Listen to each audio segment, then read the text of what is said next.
Okay. Good morning, guys. How's it going? Taking me a minute, but I think we're actually live on YouTube now.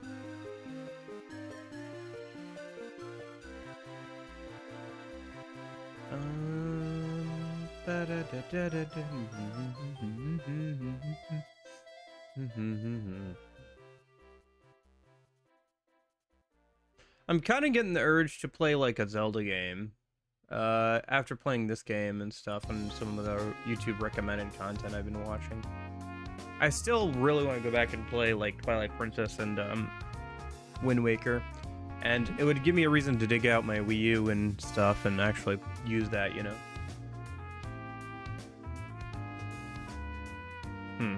Well, for now. Let me go ahead and get the game open. And we'll just jump into it today. We're supposed to be playing as Kaine today, so that should be fun. See if my controller will cooperate properly, or if I'm gonna have to like finagle with it this morning.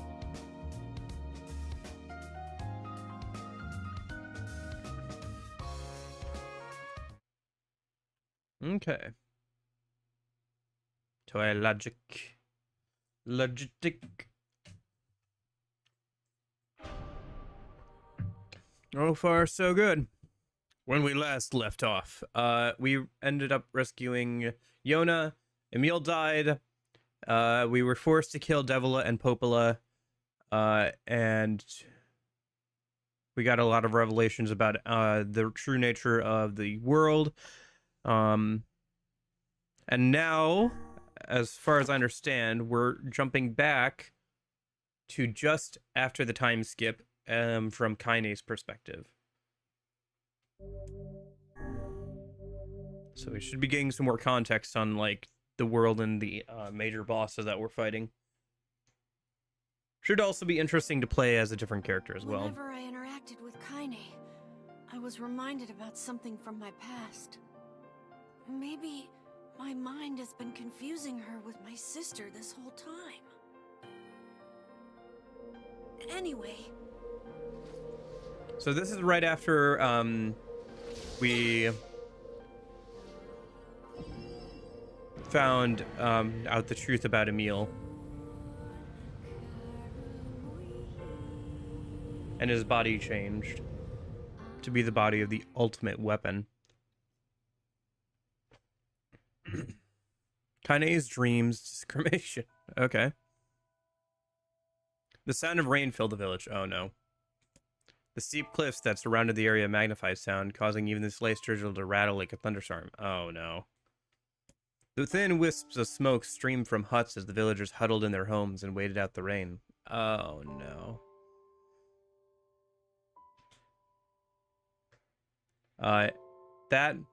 That was a heck of a price to pay, wasn't it? That's the current status.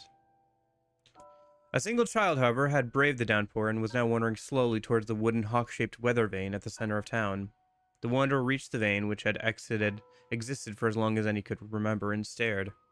The child's face was simultaneously delicate and fierce, like a teacup that survived a shipwreck.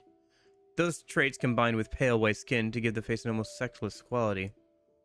If the beak turns east, I go home. If it stays west, then I... The child blinked.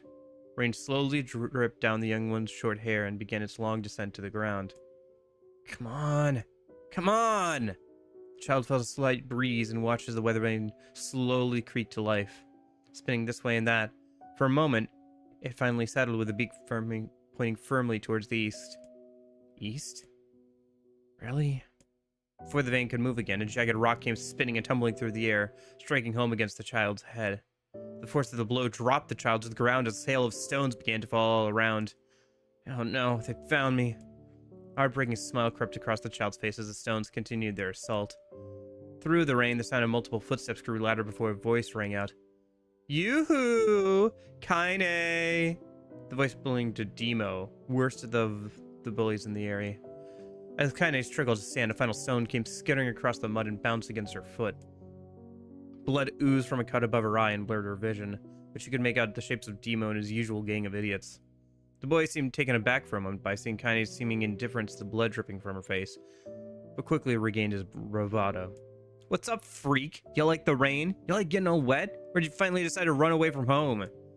Though she knew it was futile, Kaine turned to leave.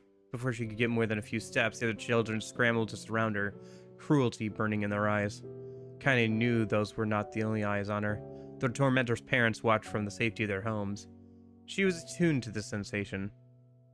It was one she had experienced many times before. Hey, Jason. While some villagers simply turned a blind eye to the action of the children, many encouraged it openly. In a society ruled by superstition and fear, Kaine was something to be hated, and if possible, destroyed. I didn't say you could leave, freak. Demo's words chewed at her like a worm through an apple. He can't hurt me, she lied to herself. Be strong, be brave. He can't hurt me. He can't hurt me. He can't hurt... Oh, look! The little freak is gonna cry! What's wrong? Are you sad that everyone hates you and wants you dead? Kaine prayed for the rain to flood down and carry away from a world that seemed to have no place for her. But if there were gods, they chose to ignore her. As Dima crept even closer, the clouds began to thin and the rain slowed. Even the weather hates me. I'm useless. A failure. I wish Demo's rock had taken my head off. Kaine couldn't meet Demo's leering gaze. She lowered her eyes and stared at the muddy ground below. The bully moved forward until he was inches away. She could smell the scent of old meat on his breath. The boy grabbed Kaine's face with thick fingers and yanked it upwards. She tried to run away, but he forced her gaze back and jammed his thumb against her eyelid to pry it open. Show me. No. Did you just say no? Dima grinned inly. You don't get to say no to me. No one says no to me. Not even taking his attention from Kaine, he called to his cohorts. Come on, guys. Let's give the freak what she deserves. As soon as Demo finished, kicks and blows began to rain down upon Kaine. Demo paused, still grinning as Kaine curled into a ball and tried to make the pain stop. I don't get you, freak. What you acting like a girl for, huh? Everyone knows what you really are. Kaine ignored the question, choosing instead to stare at the weather vane. It continued to point east. It was supremely confident about the future it had chosen for her. Go home? Yeah, that's a funny joke for someone with dead parents and no home to go to. Freak! chanted his children. Freak! Freak! Freak! Kaine closed her eyes and listened to the rain, waiting for the pain to start again. As the clutching hands of the village children closed around her, she bent her mind to the sound of the rain, letting it become her world entirely. The rain fell. But the pain never came. Only when the laughter of her tormentors turned to terrified cries did she dare open a single blood-caked eye. Kaine was shocked to see Demo sprawled on the ground, holding his head and screaming in pain. She could see blood welling from spaces between his fat, twisted fingers. Oh my god, he's crying. He's actually crying. Deprived of their leader, the other children glanced back and forth between themselves, as if waiting for someone to step forward and take charge. When no savior emerged, they began to uneasy shuffle away from Kaine. But the young girl was the least of their concerns. Instead, their attention was wrapped on the ancient woman standing a few feet away. After struggling for breath for a moment, she finally spoke in a voice thick with rage. Hurts like a bitch, don't it? Now I suggest you scatter before I throw another one. And if any of you little bastards ever touch my Kaine again, I'll do far worse than throw a rock. You can count on it. Hey, NES Mario, how's it going? The old woman crouched down and gently touched the hand Demo was using to cover the wound. Before he could think to protest, she ground her palm into the wound and twisted back and forth. Ow! He screamed, leaping to his feet. Stop it! What are you doing? Quit whining. Ain't no one ever died from a scratch. You hit me with a rock, you stupid bitch. A big one. That thing could have killed me. The old woman shrugged. Death is the best cure for a stupid. Demo's face twisted with rage at her words. Locking his eyes on Kaine, he took a step backward and spat on the ground. Get out! Leave this village! No one wants you here! Either of you! Seeing the old woman grab another stone, Demo and his companions turned tail and run. As they fled, the old woman grabbed her side and barked out a single laugh. Ha! Look at that fat boy go! Guess he's healthy enough to run from a fight. The woman's smile faded as she turned her attention to Kaine. Kneeling down, she removed her shawl and placed it around the young girl's shoulders. Then produced a cloth from the folds of her dress and began blotting at the blood on her forehead. Oh, Kaine, she said. Why didn't you fight back? You're stronger than that lot. The words of her grandmother stung Kaine, and she turned away. Don't be nice to me, she said. I don't deserve it. Nothing matters anymore. Her tears, held in check for so long, began to finally fall on the muddy ground below. Everyone hates me. They think I caused past things to happen. They think I'm a freak. I wish I was dead. As Kaine's tears turned to sobs, she felt her grandmother's hand on her shoulders. Despite her advanced age and diminutive size, she was a woman of surprising strength, and Kaine found herself unable to turn away. Don't talk like that, girl. It's a river wide and deep that flows between the realms of this world and the next, and it grants no mercy to attempt that crossing. You got a duty to fight until your last breath. Understand? The old woman tightened her grip and tried to still the tremor in her voice. You know the pain of losing someone too close to you, Kaine. You know because you survived it. As the words hit home, Kaine was struck by the force of her love for the old woman. As a young child, she didn't even know her grandmother, but when her parents died, the woman quickly accepted her as her own. Grandma, as Kaine called her, was cunning, vulgar, and quick to violence, and their first few years together had not been easy. But with each year that passed, Kaine and her grandmother had grown closer. However, it was only now, sitting in the mud with tears and blood caking her face, that Kaine truly understood the depths of her affection. Here was a woman who had seen hard times, who had seen death, who had fought through all these things and somehow emerged on the other side. If anyone could understand Kaine's pain and loneliness, it was her. Do I make you sick, Grandma? Of course not, don't be an ass. Kaine drew her grandmother's moth-eaten shawl around her body and shuddered. But my body, it's not normal. If it was normal, then Mom and Dad wouldn't... Hush, interrupted Grandma. I'll not hear another word of this nonsense. You're my granddaughter and I love you, and if folks have a problem with that, they can just go to hell. With that, the old woman reached out and placed a wreath of dried flowers in Kaine's hair. The skill it took to bend the flowers without breaking the stems or losing a single petal was remarkable, and the beauty of it made Kaine want to cry all over again. Oh my gosh, these are lunar tears! Grandma, you made this for me? Lunar tears were legendary flowers. Most people could live their entire lives without ever seeing one, and yet her grandmother had somehow collected a dozen or more. Kaine reached up and touched the wreath as if she couldn't believe it was real. Well, where did you find these? Just stumbled on them while I was out doing the shopping. The old woman turned away as she spoke, leading Kaine to suspect that the search had been more difficult than she was letting on. The pains she took to construct the ornament, let alone track down the flowers used in its construction, made Kaine's heart hurt. She reached up and gently adjusted the wreath, admiring the way it felt between her fingers. Didn't turn out quite right, said her grandmother as she squinted at it. These old hands have trouble with delicate work, but sure looks pretty good on a pretty girl like you. Kaine blushed and turned away. You think I'm pretty? Of course you are, what a fool thing to say. Thank you, Grandma. Her grandmother smiled. We're gonna be fine, you and me, she said. Long as we got each other, we'll be just fine. Kaine took her grandmother's hand in hers, and the two of them struggled to their feet. As they began the long walk home, Kaine gripped the hand with all her might, as if trying to stop smoke from drifting away on the wind. The rain had stopped. Kaine stood beneath the weather vane, watching it spin in lazy circles, no longer caring about the direction it faced when it stopped. I don't need to escape. I have a home now. Grandma loves me, and that's enough. Even if it's us against the world. Kaine let her gaze drift up past the vane and into the cloudy sky. The last faint hints of a rainbow were slowly fading. As she turned and headed for home... Oh, the light scattered. Okay. Shoot. I accidentally hit the enter button one too many times. Okay. I got the most of it, though. Oh, gosh dang it. I thought that was going to be the end of that segment. Okay. A lot of reading. Welcome to the Boxer Riley audiobook experience again. All right. But yeah, I'm glad to hear that your game is coming along just fine, NES Mario. Cool to hear.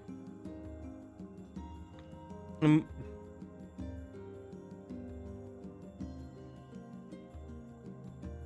the distance, Kaine heard the steady sounds of an axe striking wood.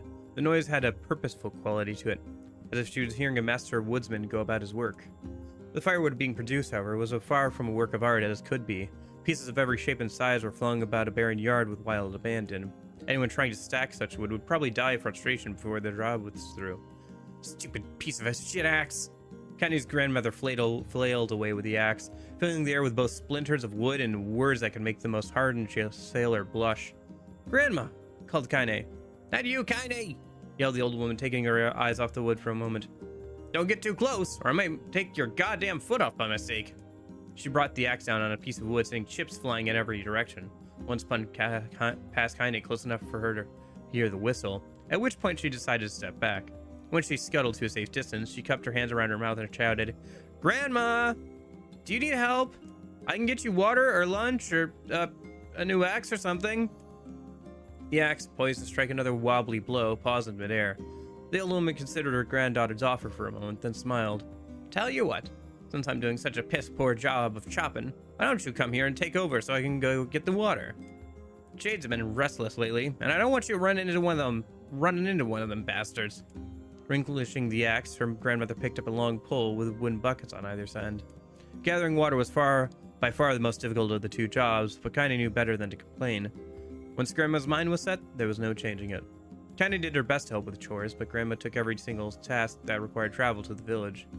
Though she had a long list of plausible excuses, Kaine knew the real reason. She didn't want her granddaughter to be taunted and harassed by the villagers. Once Kaine moved in, Grandma decided to take up residence a good distance from the area. Out of sight, out of mind seemed to be the best policy when it came to villagers and her granddaughter, and rare were the days where any but the two of them could be found on the rocky acre of land they called home. Kaine enjoyed the solitude, but harbored a secret resentment that her grandmother was forced to spend her golden years in such a place. After watching her grandmother leave, Kaine turned her attention to the task at hand. She had never chopped wood before in her life, and soon discovered why the old woman hated the chore.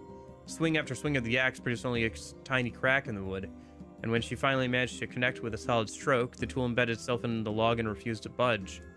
Frustrated, Kaine swung the axe around her head, threw it, log and all, across the yard. "Damn it! Damn! Ugh, crap!" She suddenly understood the joy of her grandmother felt in a good curse. Happier now, she picked up the axe, forced it from the wood, and resumed chopping. She had a natural skill with the blade, but the task was challenging, and blisters soon began to form on her small pink hands.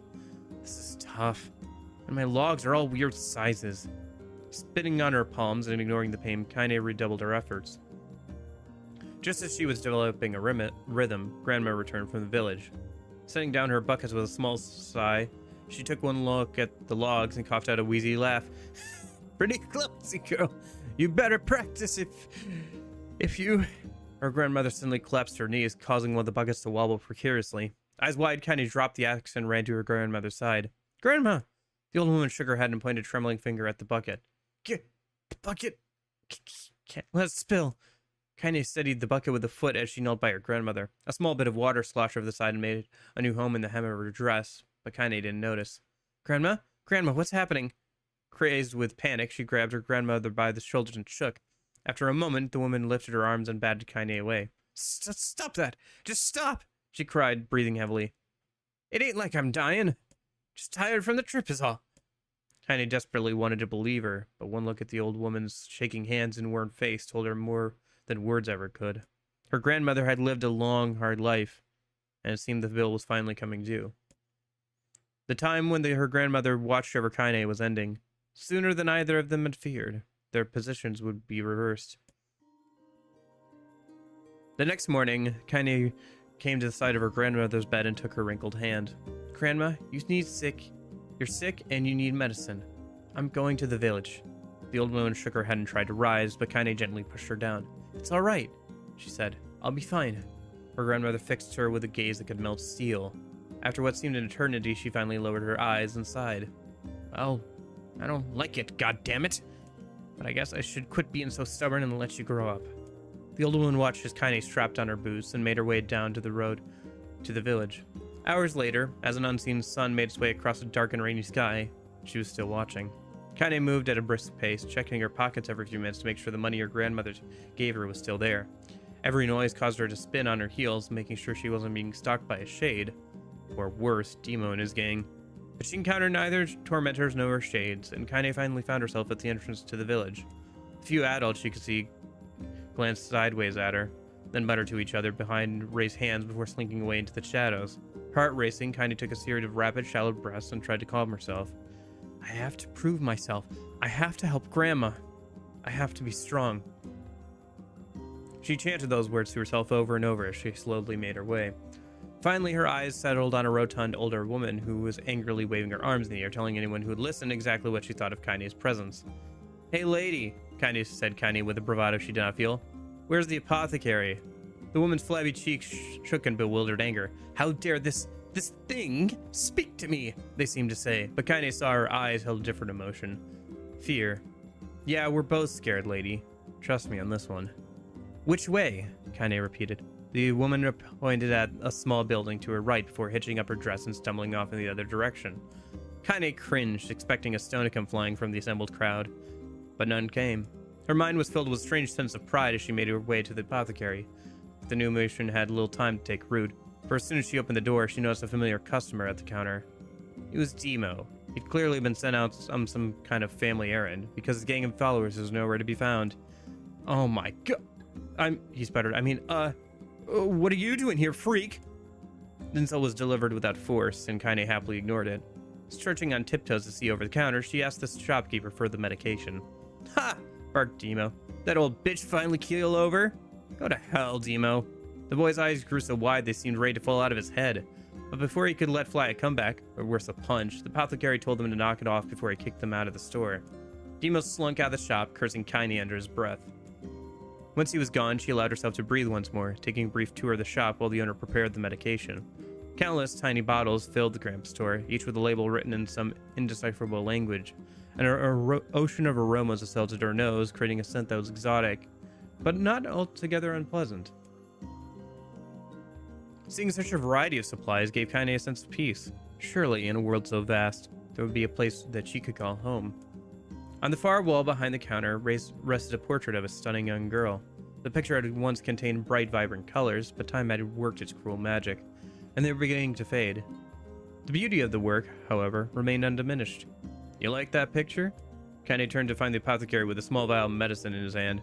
His eyes were gentle but sad. They seemed to stare through her and to nothing as he spoke. That's my daughter. I sketched her when she was just a little girl. She's been dead for a long time now. Kaine didn't know how to respond. She just stared at the portrait and tried to come up with the right words. Pictures are wonderful things, continued the shopkeeper. They let the ones closest to you live on forever. He shook his head slightly, then looked down at Kaine and smiled. Handing her the medicine, he reached into his sizable green apron and produced a handful of old wax crayons. You should have these. There's no one left that I wish to draw. Kaine took an instinctive step back, causing the shopkeeper's face to darken. Yes, I've heard the rumors about you, he said. It's a small village and word travels quickly. Between you and me, I'm not sure which of them to believe. But I also don't think they matter much. I know your grandmother, Callie. And I think the way she was driven out of this town is just deplorable. Grandma's name is Callie? Thought Kaine silently. She was still mulling this new fact over in her head as she reached out and gently took the crayons from the apothecary's hands. Your grandmother is an old friend of mine, he said as Kaine scooted away yet again, and I owe her much. I wager she would like it if you drew a picture of her. Yes, I think she would like that very much. Kaine murmured in quiet agreement, but inside her heart was bursting. Never before had a villager treated her with anything but complete contempt. It was a tiny, almost imperceptible step, but it was a step nonetheless, and with enough tiny steps, she might one day discover the rest of the world. When Kaine returned home, she found her grandmother asleep in her bed. Her feet were blackened and raw, even bleeding in places, leading Kaine to think she had been pacing around the room until exhaustion finally caught up with her. She placed the medicine by Grandma's pillow and turned to leave, but found the old woman's hand clasped around her arm. Back already, are you? Asked her grandmother with a yawn. Come here, let me have a look at you. Grandma sat up and examined Kaine from head to toe. Finally satisfied that nothing terrible had befallen her grandchild, she leaned back and allowed herself to relax. Well, how was it? Those bastards give you any trouble? It was kind of fun, said Kaine with a small smile. No, seriously, it was. Fun, eh?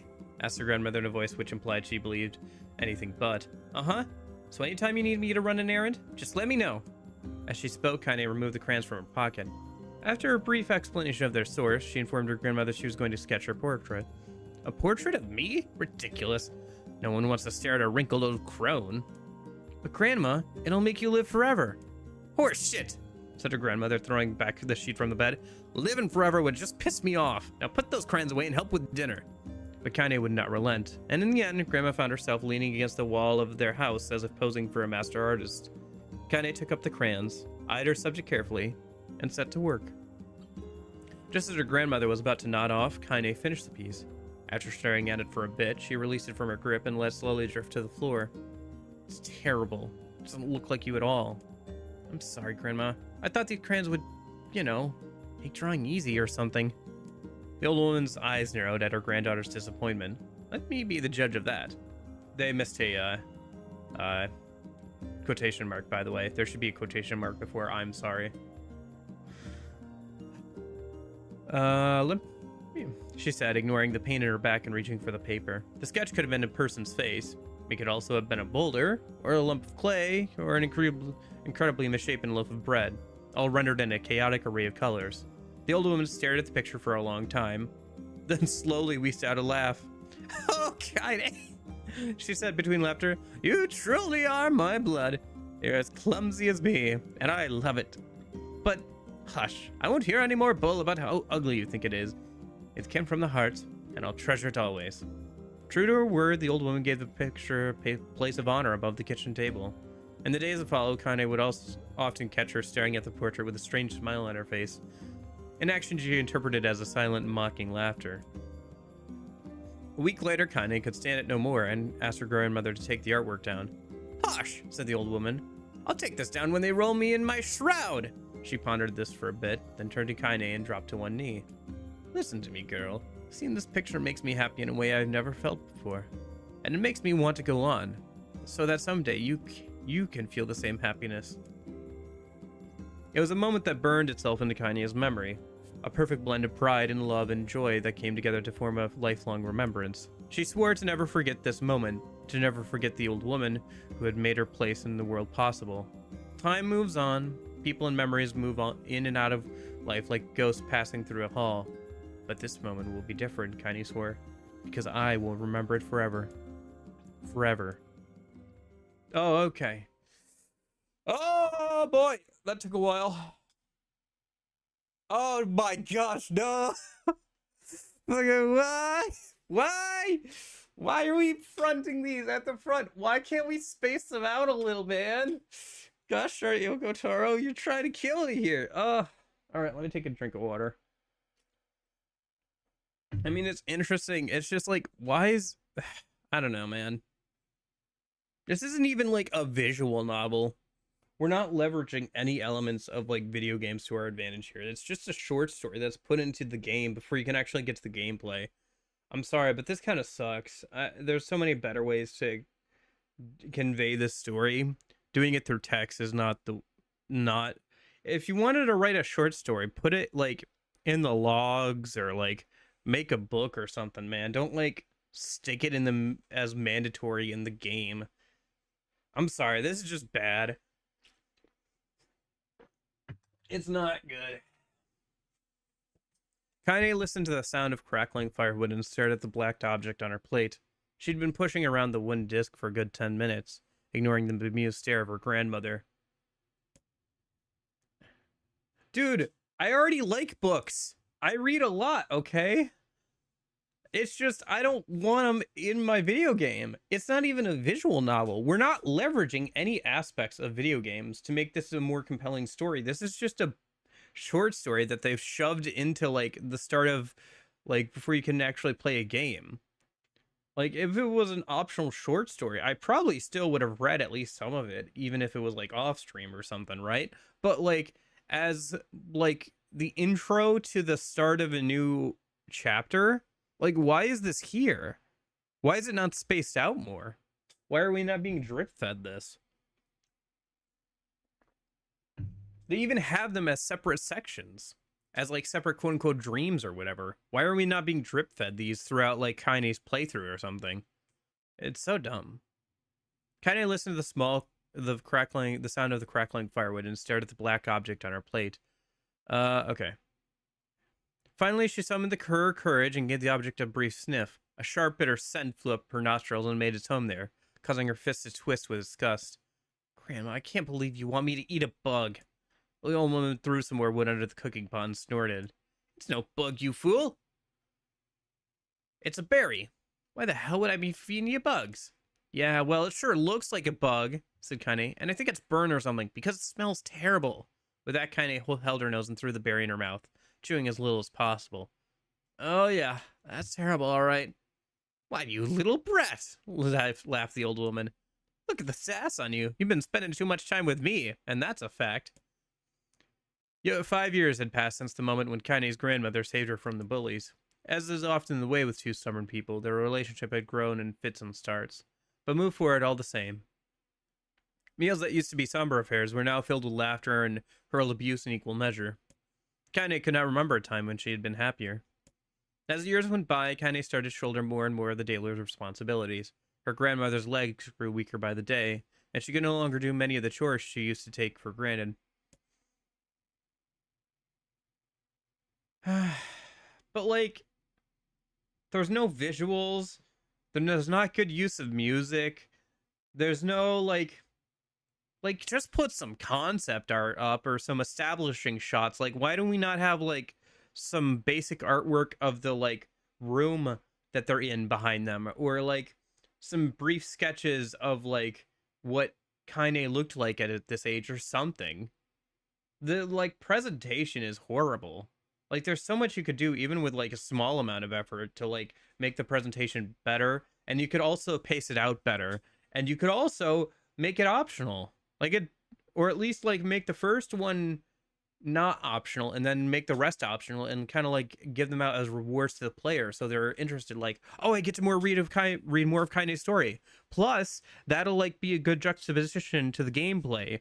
And so it'll give you a chance to, like, breathe and stuff. Like, after beating a boss or something. Oh, I get more of Kaine's backstory. Great. Let me go and sit down and take a breath and read it a minute, you know? Like, there's so many better ways this could be done. Sorry, I don't buy the whole, oh, we're on a string shoe budget. Like, we couldn't do this any better way. No, sorry. I reject that excuse. There's ways you could do this without a huge amount of effort that would make this better. I've heard the same thing before about other aspects of this game, like the quest design. The quest design is also, like, not great, and, like, that's not a result of, like, a string shoe budget. That's just a result of, like, bad quest design and not thinking it through very well. And it's not a new system either. Quests have been designed for ages and ages and ages. There's no... You can't tell me that the people who worked on this game never played, like, video games with quests in them before and know what a good quest is and isn't. Or apparently they don't, because all of them are so based around RNG and farming out materials in the same spots over and over again.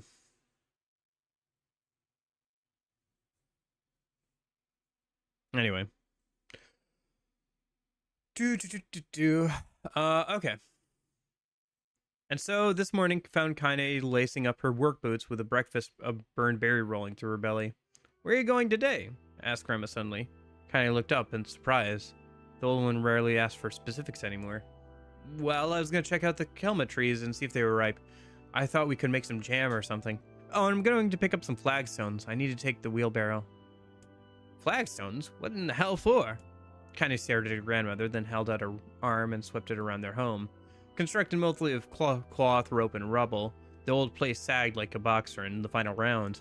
Grandma, a dying cat could chew through this house. I'm gonna build a stone wall so we have some protection. The old woman laughed, exposing her toothless grin to the world.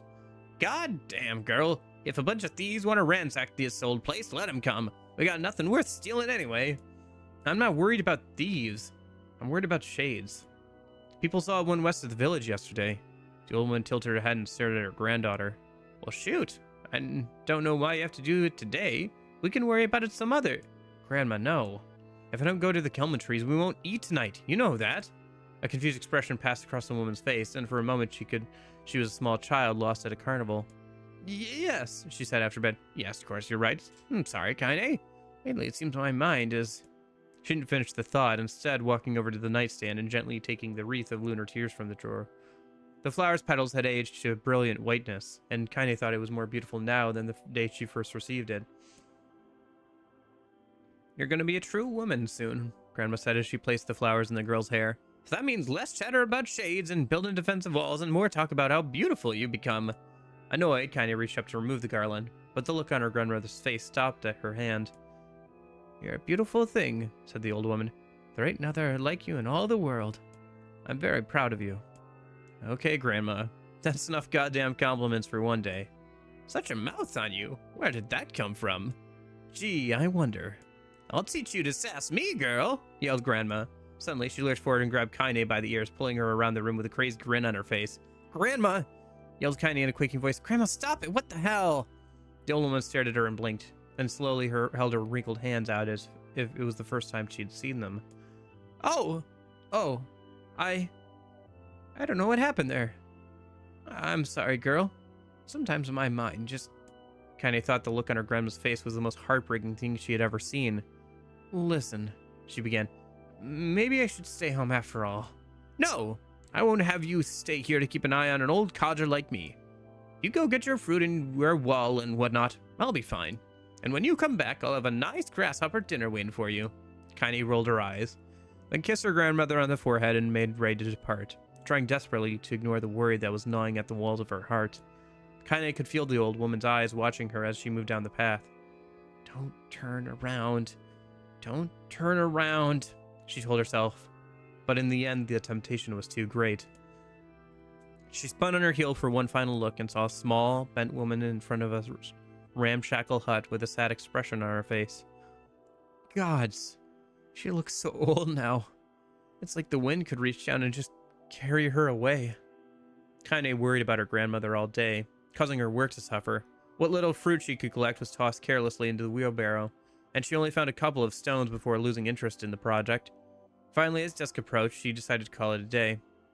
Cursing herself for her lack of focus, Kaine pushed the nearly empty wheelbarrow back down the path. As she crested the final hill, she suddenly froze in place. The wheelbarrow fell from her fingers and collapsed on its side, sending a few pieces of wrinkled brown fruit rolling back down the hill. Her gaze was transfixed by a thick black cloud that hovered just ahead. Tracing its path with a finger, Kaine felt her stomach knot in on itself. No. Oh, gods, no! Her grandmother's house was ablaze, the flames licking up as if trying to touch the sky itself. Grandma? Grandma! Kaine ran then, faster than she had ever moved in her life. Once she tripped on a stone and went sprawling into the rocky ground, but she leapt to her feet and continued running, unmindful of the blood that spilled from her wounded hands and knees. As she grew closer and closer, Kaine's mind began to race in time with her footfalls. It's too dark. It's too dark. No, not just fire. Can't be fire. Too much smoke. Gotta save her. Gotta save her. She burst into the front yard and came to a sudden halt. Her worst suspicions confirmed. The smoke from the fire was mingling with the thick, inky blackness of an enormous shade. The massive creature supported itself on 3 twisted feet and achieved balance through means of large armored tail. Scale, horns, and claws sprouted from its body in a random, chaotic pattern, giving it the appearance of a lizard designed by some insane god. Seeing Kaine, it let out a roar and flicked its tail, sending a small whirlwind spinning around the yard. Oh, this must be the boss that we fought with Kaine when we first met her. That's why she kind of like lost her way for a minute when we killed it. She wasn't sure what to do past that point because she was just trying to get a revenge for her grandmother. For a moment, the creature retreated into shimmering inky blackness, as if her mind wasn't able to comprehend that such a thing could actually exist. But then the smell hit her. A blend of rotted meat and excrement, and the horror became real once more. The creature bellowed again, and this time Kaine responded with a scream of her own. All right, you bastard, she thought as her scream echoed off the high cliffs around them. It's you and or me. Let's go. The shade-eyed Kaine with bemused interest, and then began looking from her to the house and back in, as if urging her to look at the destruction it so gleefully wrought. With dread building in her heart, Kaine glanced towards the house. Through the smoke and flames, she spotted a small figure struggling to escape the ruins. Grandma! At the sound of her voice, the old woman began waving frantically. She's alive, thought Kaine. Alive! Kaine's legs spraying into life as she raced across the yard towards the flaming wreckage of the house. Before she could advance more than a few steps, the shade opened its mouth and let out a roar powerful enough to uproot trees and send them flying. The blast sent Kaine tumbling through the air before smashing against the rocky earth. Stars danced in front of her eyes as she tried to remember how her legs worked. Get up! Get up! Get up! Get up! Get up now! As Kaine struggled to her feet, the shade stomped towards the house and pinned her grandmother to the ground with the tip of a claw. The old woman struggled to move the claw from her stomach, but she might as well have been pushing a mountain. She coughed briefly, sending a small spray of blood into the air, then collapsed to the ground, her energy spent. Kaine lurched to her feet, only to fall back to the earth with a gasp. Her ankles were on fire. One or both of them were surely broken. Ignoring the pain that screamed through her body, she began dragging herself across the ground, leaving a drunken trail of dust and blood in her wake. Grandma, hold on, just a little longer. Her grandmother's face was turning blue, her eyes rolling back until only the whites were exposed. Kaine pulled herself across the ground with maddening slowness, the distance seeming to increase with every second that passed. The shade glanced between the two women and flicked out its tongue, its giant mouth turning up at the corners. Short, panting breaths belched from somewhere deep within its core. Bastard. Laughing at us. She had no idea how such a mindless creature could experience emotion, but there could be no doubt the shade was taking joy in their suffering. Yeah, I see your plan. The shade moved its claw slightly, allowing the grandma to breathe again. It's clearly keeping her alive, only to snuff her out when Kaine was close enough to touch her. I'm gonna kill this bastard. Summoning all her strength, Kaine rose to her feet. There was a sickening snap from her right ankle as her foot twisted backwards, but she forced it from her mind and began to hobble towards the monster. Pulling a small knife from her pouch at her waist, she leapt on the foot that pinned her grandmother and plunged the weapon deep. Give her back! She screamed. Give her back to me! It was like stabbing a rock. After a few swipes, the knife broke at the hilt with a dull snap.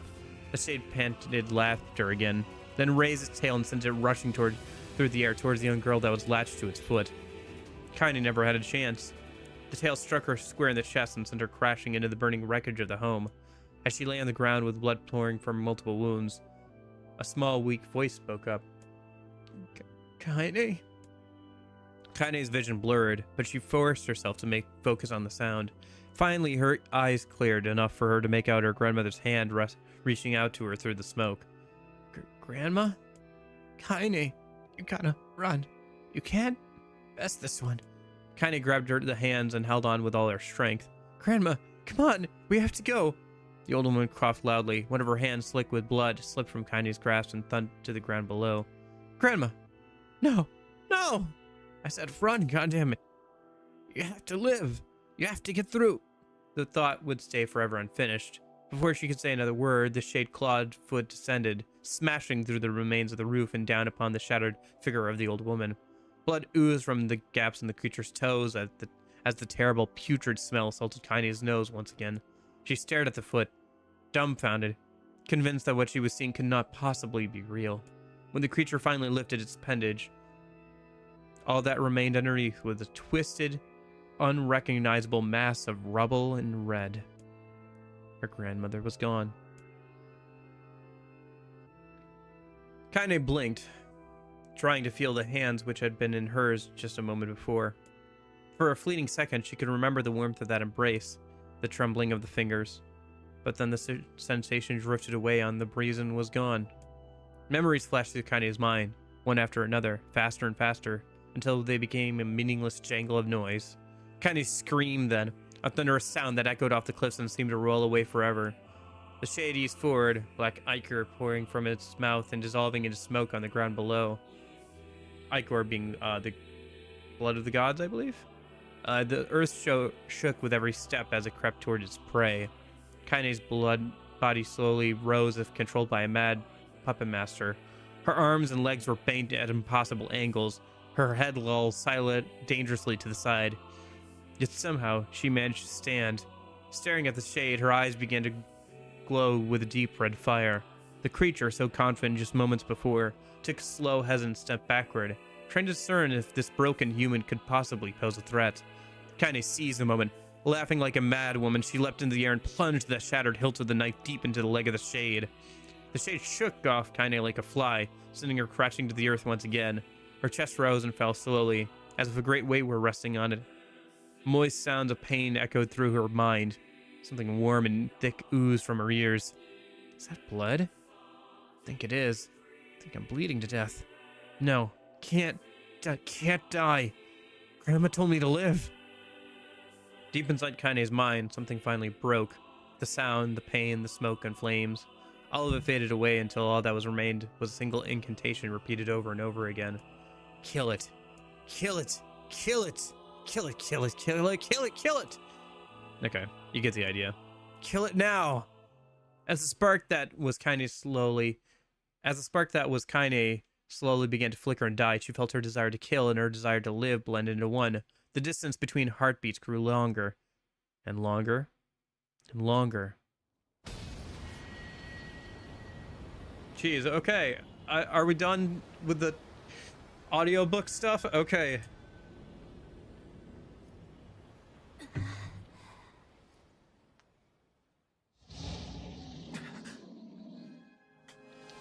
The beast approaches. Oh, I know.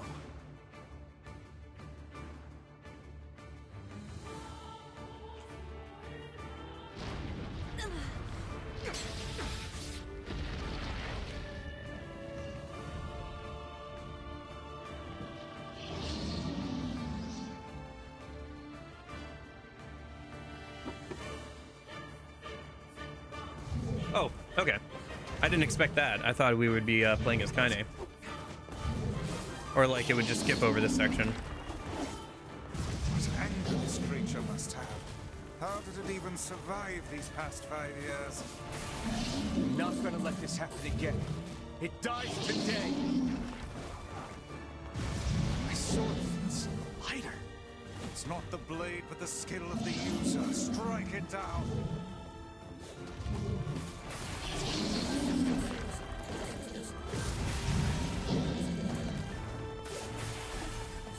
Okay.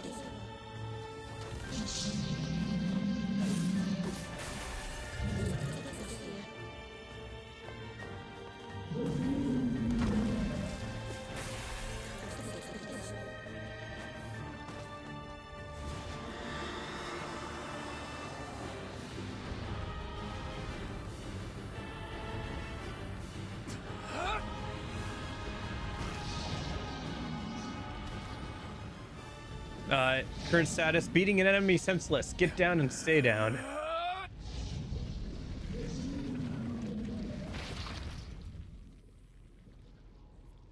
Yeah, I did my best with the audiobook stuff. I mean, it was an interesting story. It's just, I don't know. There's so many better ways it could be told in the medium of a video game, you know? It just frustrates me.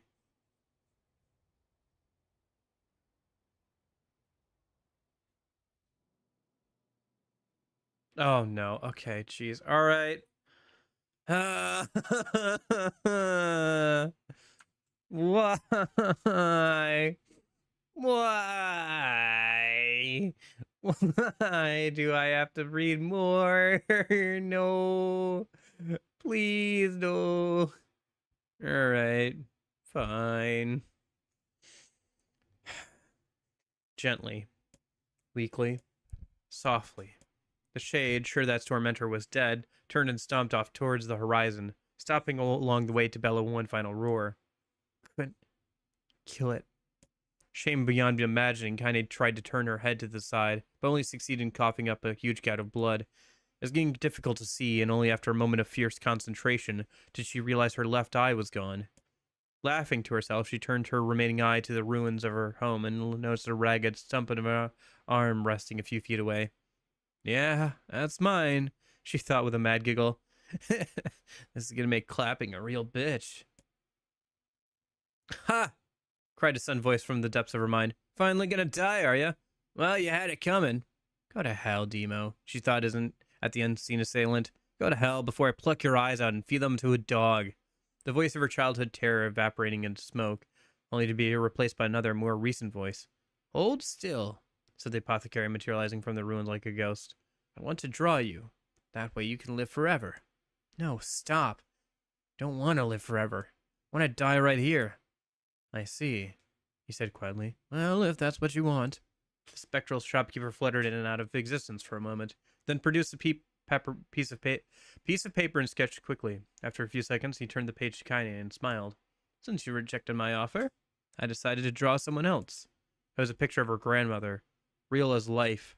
Kaine opened her mouth to thank the man, but stopped as the picture began to blacken in the middle. Before she could say anything, dozens of multi-legged insects began to swarm across the image, tearing at it with sharpened pincers. Stop!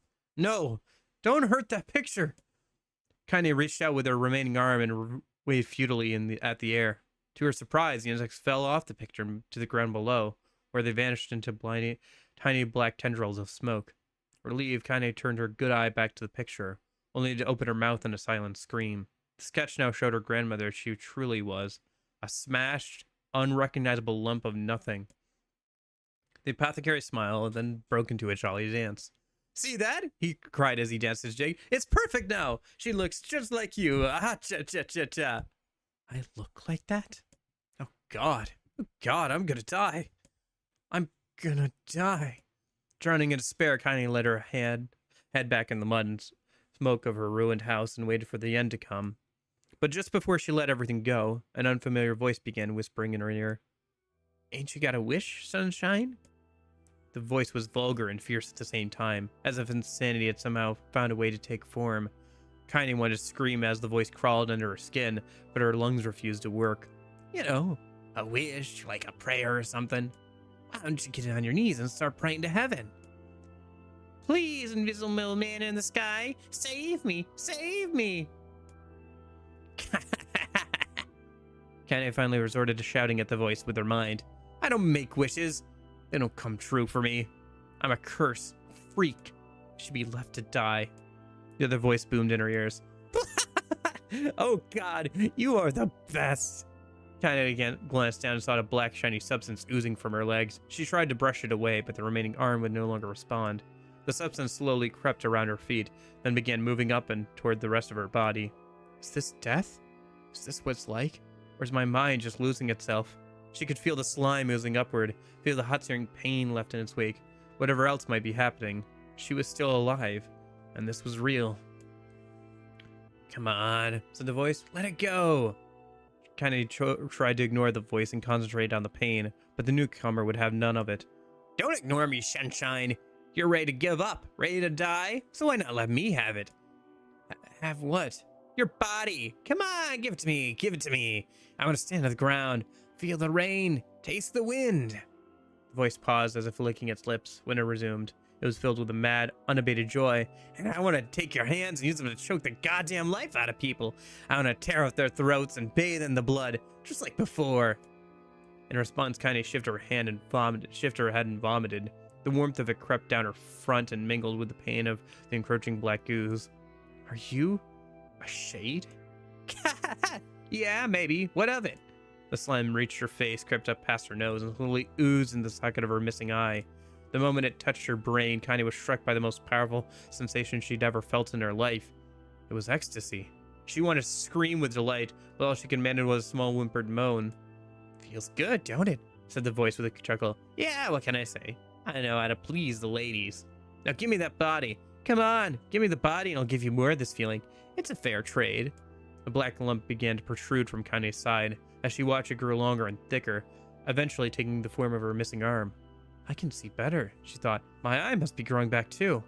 The slime reached up to envelop the rest of her face, but she managed to brush it away. Stop, she whispered, marveling at how she had regained her voice. Stop. Black Ooze hesitated, as if considering this request, then quickly shimmered down her body before disappearing in a cloud of smoke.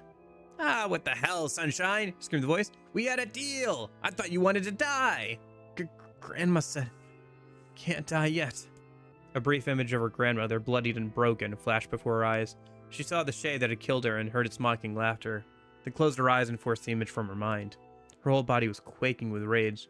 When she had opened her eyes again, they burned bright red. That thing took my grandmother. I have to kill it before I die. Kaine glanced down and saw a mysterious pattern.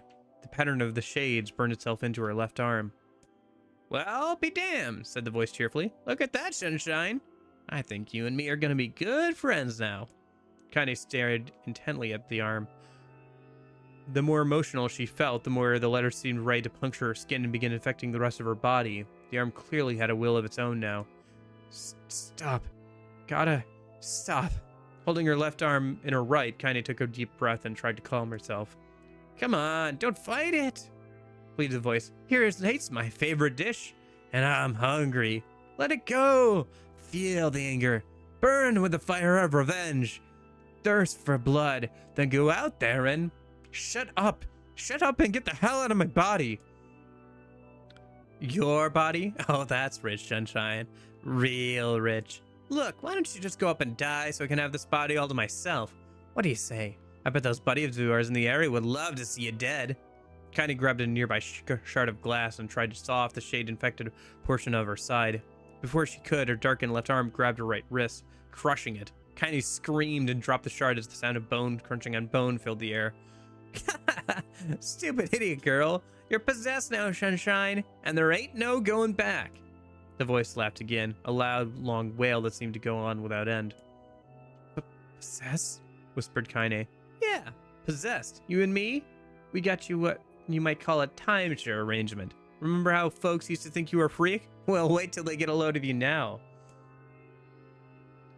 Kaine looked up, tears in her eyes. The sky seemed to smaller somehow, darker. Is this because of that shade? Is this how they see the world?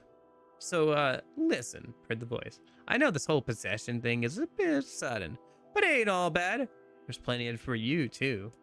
I'm a very powerful creature, Sunshine, and now that power belongs to you. You got enemies? People you want to kill? I can make it happen. That little fat kid who kept picking on you? That big old shade who squished your granny? We'll wrap them up in their own assholes. No more abuse for you, Sunshine. No more pain. Wait, said Kaine. You're a shade. Why would you help me kill another shade? What, you think I'm some kind of racist? Some killing snob? I don't give a good goddamn who you murder, honey pants. I just want to drink from the well. Kaine considered this as she struggled to her feet, the power of the shade coursing through her. The smoke from her house was drifting away with the wind, and she had enjoyed the way the cool evening breeze felt on her new left arm. After a long pause, the voice spoke up again. So, how about it? You and me? We could have some good times together. Look, I'll even take care of this bloody part if you don't want... Fuck off, asshole. I'll handle the killing. Screamed the voice. Oh, look at you go. Oh, Sunshine, we're gonna have so much fun. So listen, my name's Tyran, and if you ever need me, I'll be hanging on this piece of meat you call a heart. Now get to it. The more you kill, the more your heart turns rotten and sour. And I like rotten and sour. Kaine found herself nodding at the voice. Yeah, she said. Yeah, I think this can work. I'm gonna find that shade, and I'm gonna strangle it with its own guts. And when I'm done, I'm gonna do the same thing to you, Tyran. Count on it. Laughed Tyran. I have shit bigger than you, so good luck with that. Oh, and hey, one more thing. Right now, you and me are sharing this body. But if you ever run out of hate, if you ever, go soft, then I'm gonna take over everything. So keep on killing, Sunshine, and watch your back. The voice grew fainter and gradually faded away, fading to somewhere deep inside Kaine herself. Kaine waited until she was sure the voice was gone, then waved her new left arm around a few times. It feels perfectly normal, she thought. It feels like mine. Desperately, she began poking and prodding at the new limb, determined to find something wrong with it. She didn't want it to feel normal. That would mean the creature inside her had already won. I'm not a shade. I am Kaine. Repeating this mantra in her mind, she slowly began digging through the rubble of her house, being careful to ignore a certain red-stained spot in the corner. Finally, after what seemed like an eternity of heartbreaking work, she found what she was looking for. It was the wreath of lunar tears. Though it had been through hell and back, the garland's petals were still as bright as ever. Kaine began to place it in her hair, then slowly lowered the wreath and stared at it. I'm sorry, Grandma. I'm so sorry. But I don't deserve to wear this anymore. I'm possessed, corrupted, a freak. And this time, I don't think there's any going back. Holding the flowers to her heart, Kaine fell to the ground and sobbed. As the night gradually lightened to dawn and the people of the area rose to their daily lives, she remained in that position, as if tears could somehow wash away the horror that now infected her world.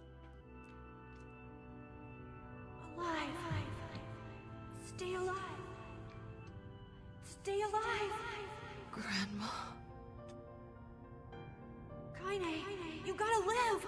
You gotta come back to us!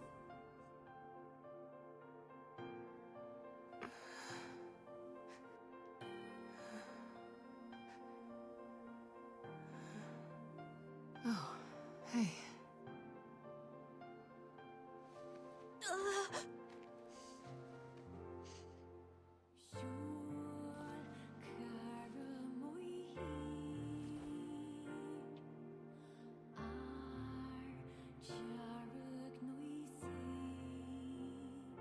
Emil, you were the one calling me, weren't you? You still recognize me? Yeah, finally, jeez. Of course. I knew you right away. Thank you, Kaine. Welcome back, Kaine. Wow, you grew up. So, how long has it been? 5 years.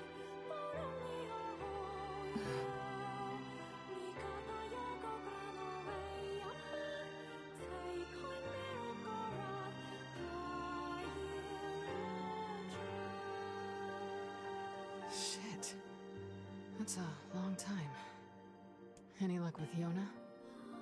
We are still no closer to finding her. We need a way to locate the Shadow Lord. By the way, this is for you. Is that a lunar tear? It's not as good as your grandmother's, but I tried. No, it's great. Thank you. Now we know how much that means to her, right? So. Kaine waking from her long petrified sleep. Emil's unflagging kindness.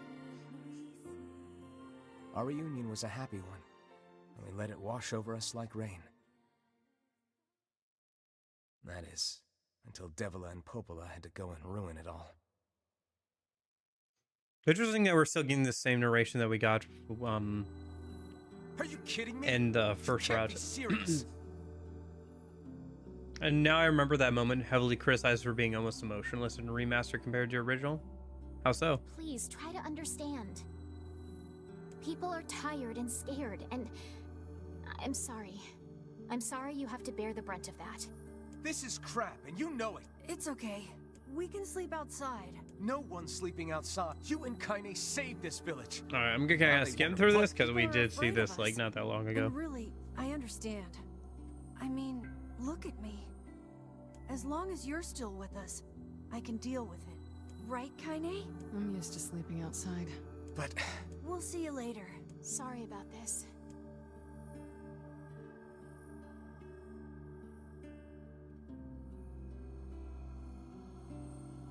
I mean, I could pull What it is the up a matter? minute, but Kaine always sleeps outside. I never thought about that until just now. Never even occurred. Damn it. We should. weird that our perspective's still on the MC. I thought we would be playing as Kaine for this section. I didn't get much sleep that night. For the first time in my life, I hated Devila. For the first time in my life, I doubted Popola. But those feelings are pointless in the end. They said and did what they did for the sake of the village. To protect it from the horror of the Shades.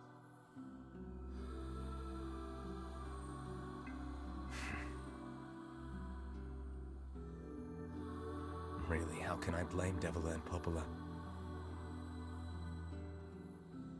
In the end, I'm just as bad.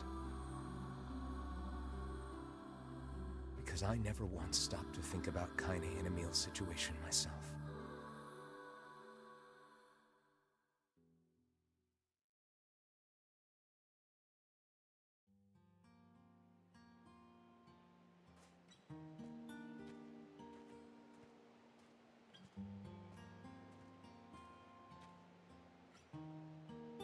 I should apologize to Kaine and Emil, but what good would that even do? I think this is new.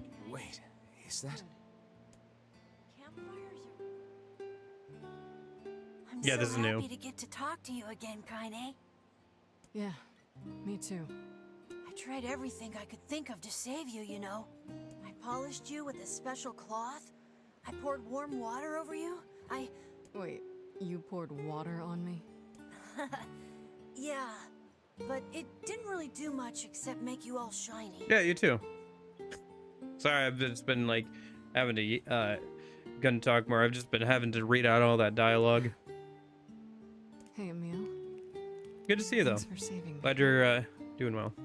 I guess you noticed how I look different now. I'm sorry, Emil. I'm sorry for all of it. Well, I mean, this new form isn't all bad, you know? At least I can look at you when we talk, right? Hey, so why don't you tell me something about yourself? I'm not very interesting. Sorry. Yeah. Come on, I just want to know you better. Please? Fine. This all happened when I was a kid. Before the whole shade possession thing. My body is different. And when the villagers found out about it, they started treating me like a freak. But one person, my grandmother, accepted me just as I was, no matter how bad things got. She gave me the strength to keep going. She's really special to you, huh? Yeah. Oh, hey! That gives me an idea. Since we cured your petrification, we should start looking for a way to cure your possession in my body. I know we can do it if we all work together. Heck, it'll probably be super easy. Let me guess. More warm water? Okay, can we just forget I told you about that?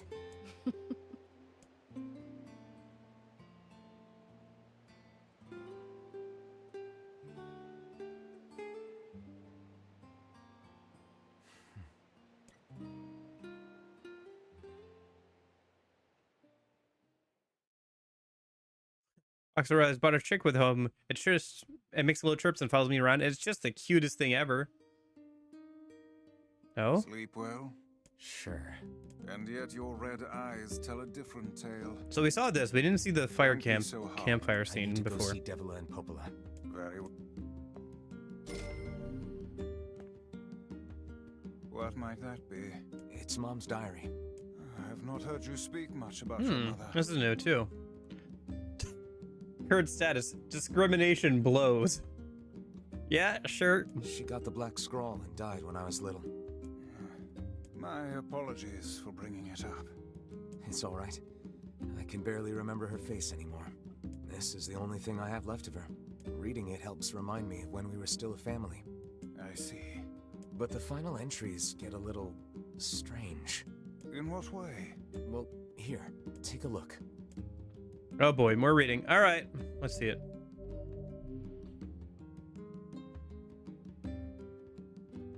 Say there, can you not hear me? Oh? It's the father Why are you version of standing Nier. about like a slack-jawed ninny? Sorry. Felt like I was dreaming or something. Sleeping on one's feet is quite the talent indeed. Come now, there's the door. Right. Let's go.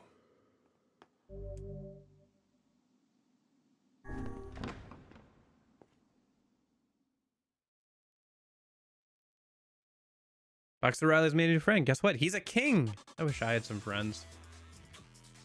This is the world of the recycled vessel, created to avoid the destruction of all.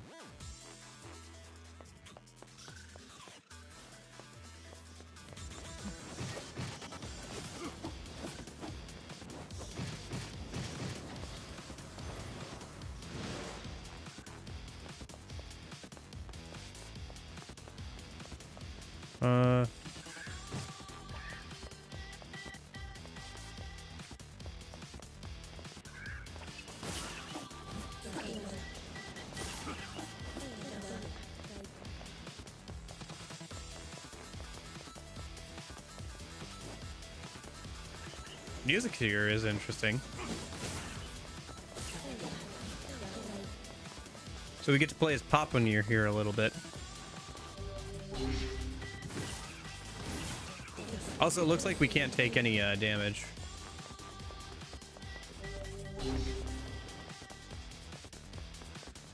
He handles the exact same as his younger counterpart.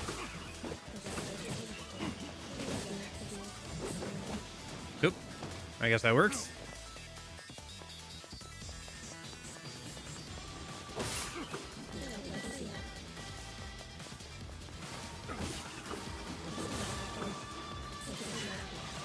I like this remix.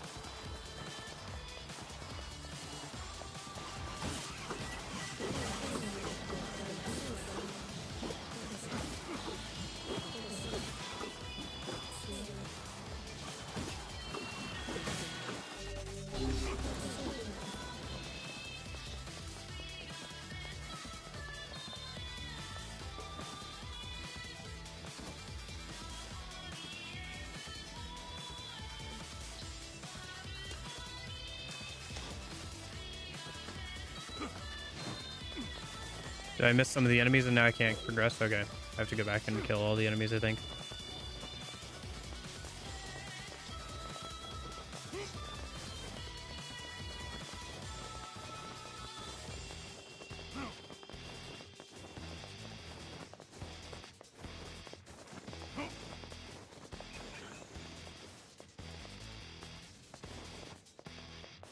Are they? Oh, they're there.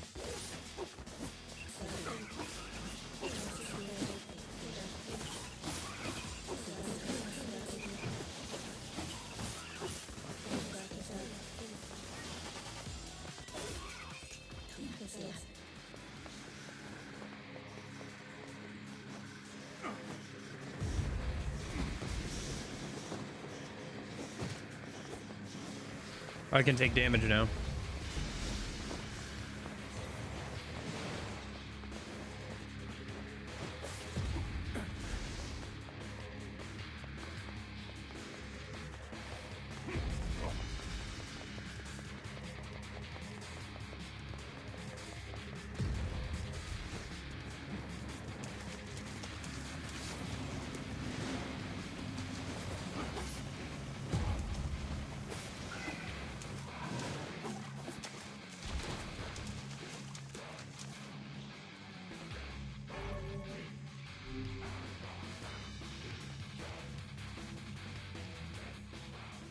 The Black Straw, a lost destiny, a white book, a false truth.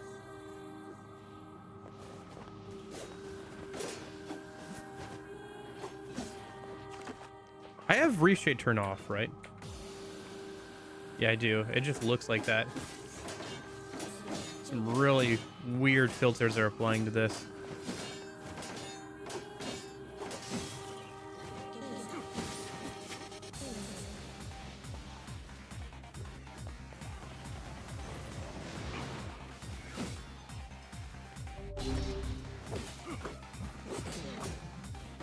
This is cool. I'm glad I get to do this. This is interesting.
Soldiers assault, calling forth white death. They are legion, those who plunge the world into darkness.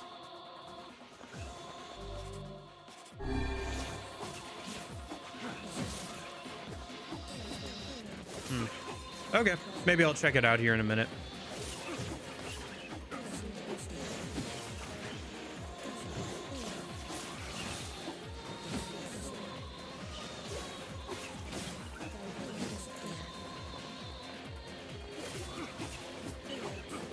shouldn't be any spoilers for me watching the original version of a cutscene I've already seen two or three times at this point.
Obtained the one-handed swords, Fool's Embrace. Okay, interesting.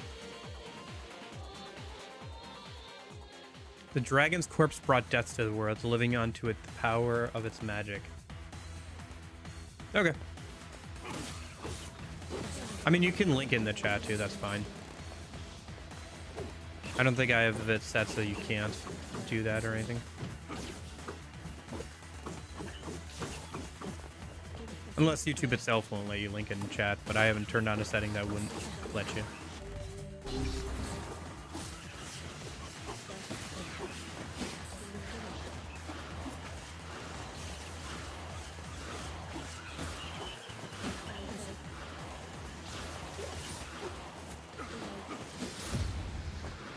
But yeah, let me get through the dad section here, I guess.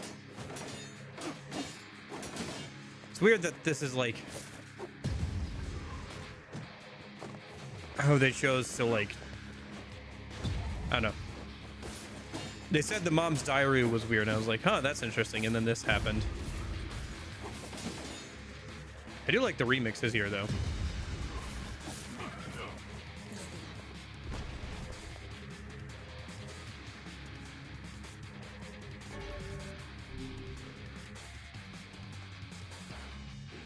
My cough just wouldn't quit today. I bet Boxer Riley would have rubbed my back if he was here.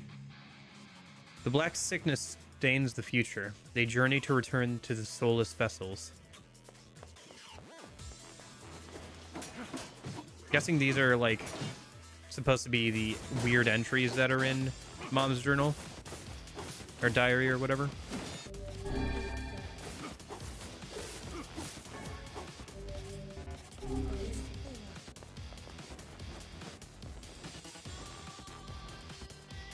Ah, shit.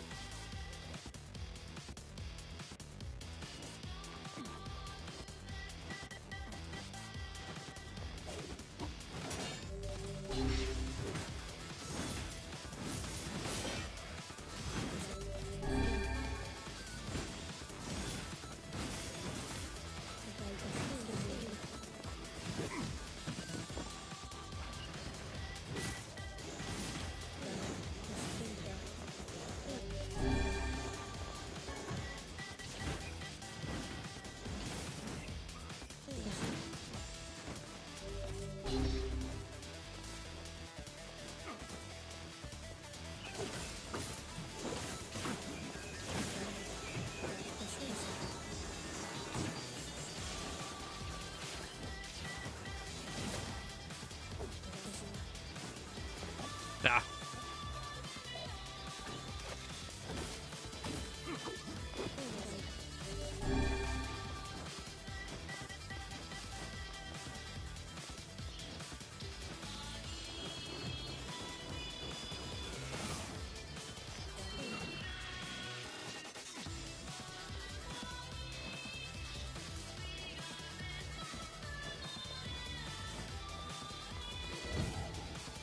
Hello.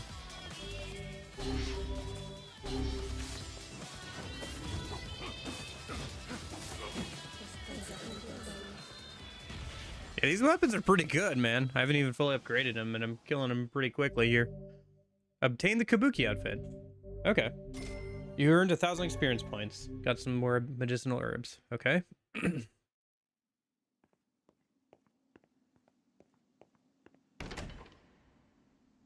I gotcha. So there's a series of challenges to unlock more outfits and stuff. Okay.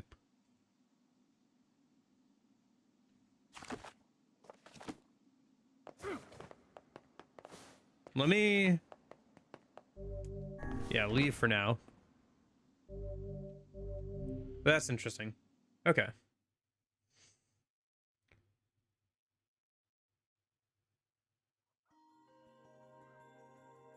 My word. Something wrong? I feel as if I've just awoken from a most unpleasant dream. I know what you mean. That happens to me whenever I read it. Okay. So I'll have to go and do some more of those challenges later. But for now. So I wonder if there's a menu for other... I know for sound you can change the music. Change the game's background music to music tracks from Nier Automata. The setting can be changed on the title screen. Gotcha.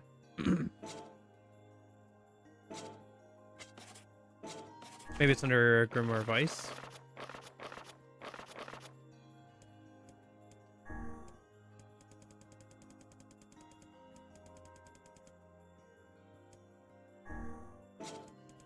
You can discard Yona's ribbon. Jeez. Okay. Oh, right. I wanted to see that scene in a minute. Okay, hold on. Let me search it up real quick.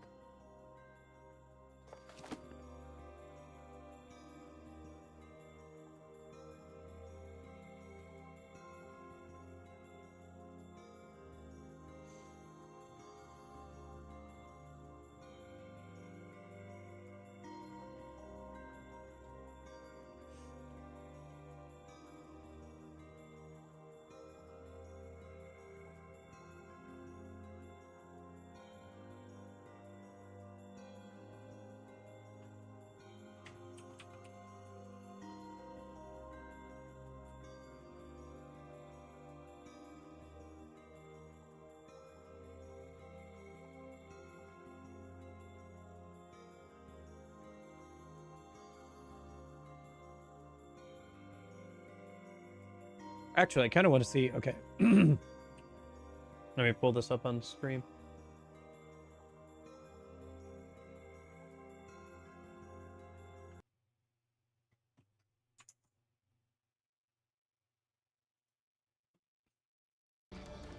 Oh, interesting. It's the Japanese version too, so it's got the... I just kind of want to see what the combat looks a little bit like. It's a lot more stiff. I'll definitely say that.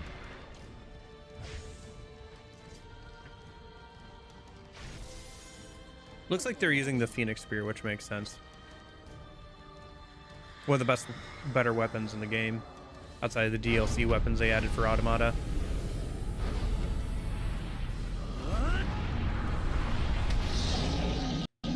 Okay, animation's pretty much the same.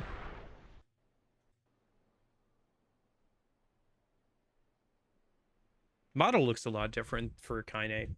I know that the new model for Kaine looks a lot closer to her concept art.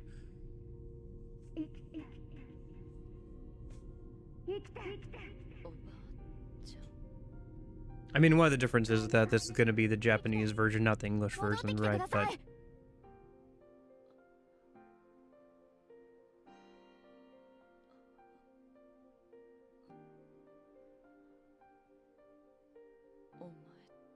the modeling has a different style to it.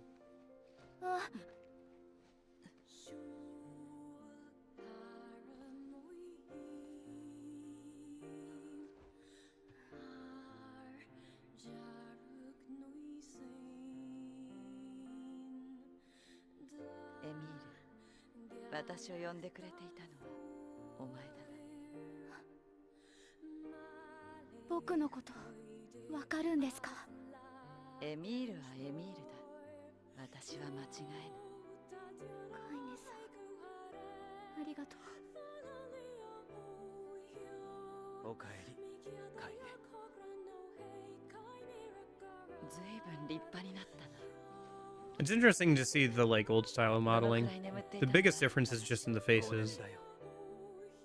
Proportions are slightly different.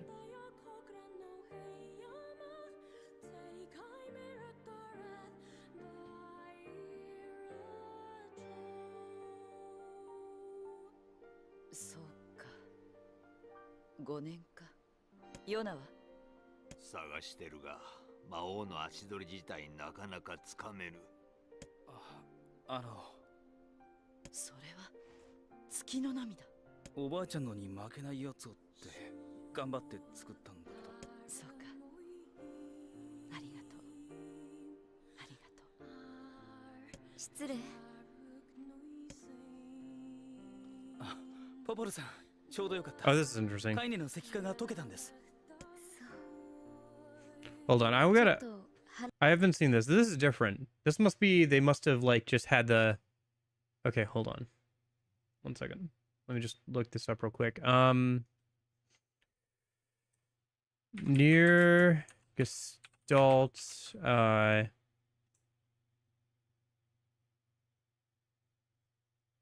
yeah, but here's the real thing. Nier Gestalt, Kaine, Awakens.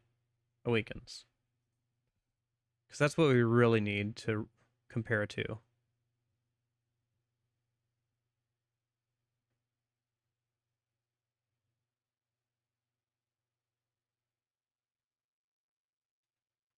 Right? Because Nier Gestalt is the Xbox 360 version, right?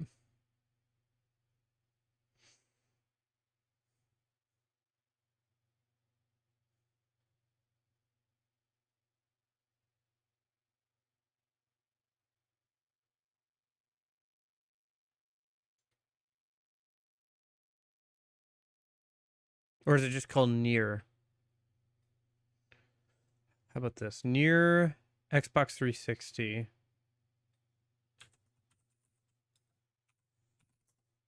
Kaine Awakens.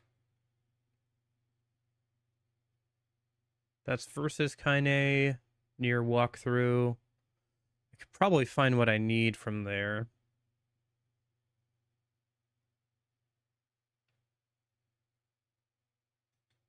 Okay, hold on. I have to go digging a little bit.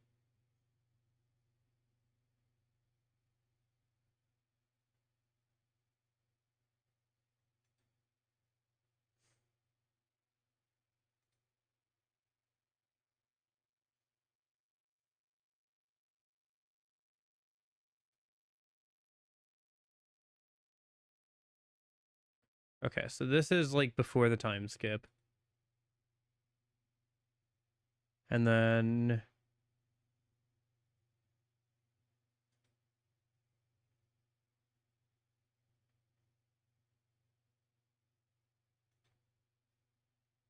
this is okay, so this is like Emil's mansion. Sorry, here. Let me bring this up so you guys can see what I'm looking at. I found an old walkthrough playthrough of Nier Gestalt on the Xbox 360. I'm just trying to find the cutscene we're looking for because I want to compare the English voice acting and also see like what the difference with that scene of talking to Popola or Devila there is. Because this is the I think I have to go to the next one. I think this one is entirely just 9. So I need this one.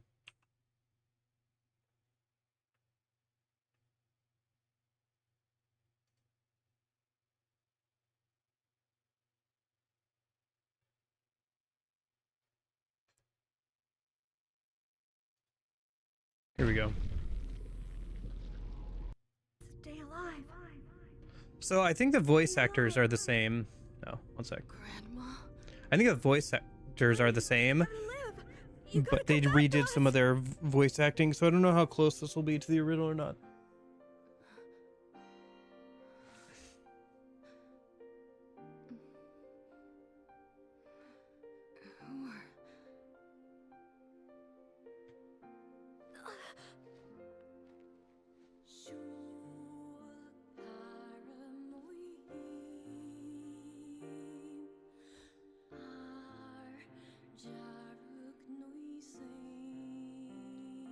Yeah, I think for the dad, the time skip version of him just loses an eye. Anyone calling me, huh? You still recognize me? Yeah, sure. I knew you right away. Thank you. Kaine. Good to see you, Kaine. You look like shit. Because he lost an eye. How long has it been? 5 years.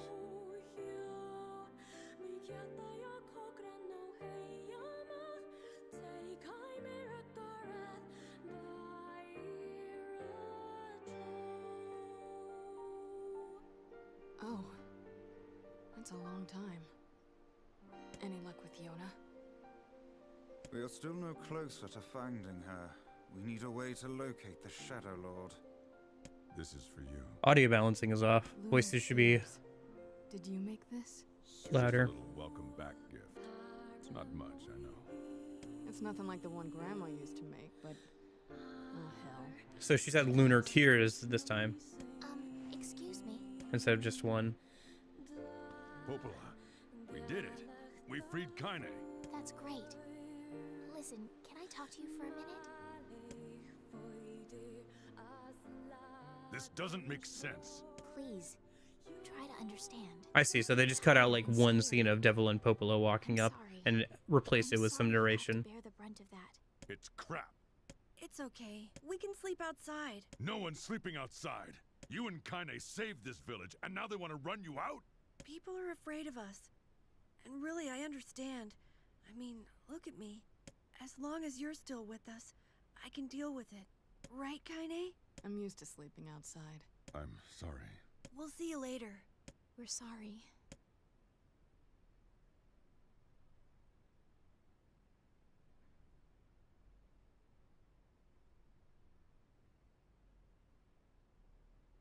What is the matter? Kaine always sleeps outside. I never thought about that until just now. How could I have not noticed that? How selfish am I? What the hell is wrong with me? We should turn in.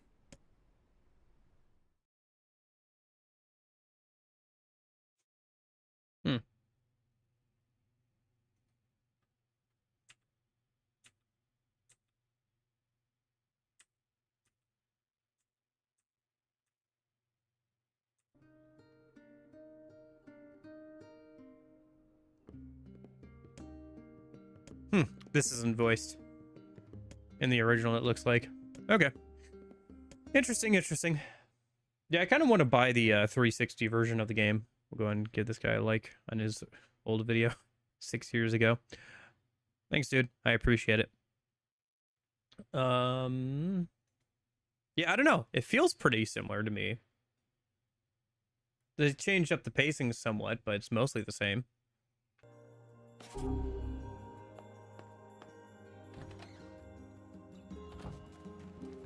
Oh, I didn't plan anything yesterday. I should have, I guess.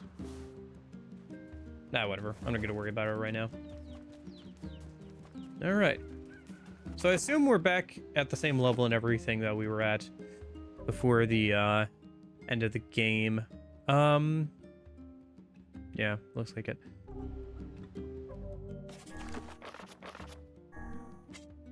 The only quest that's still available, though, is the Fisherman's Gambit, which is interesting. I'd have to go back and probably pick back up all the quests. Gotcha.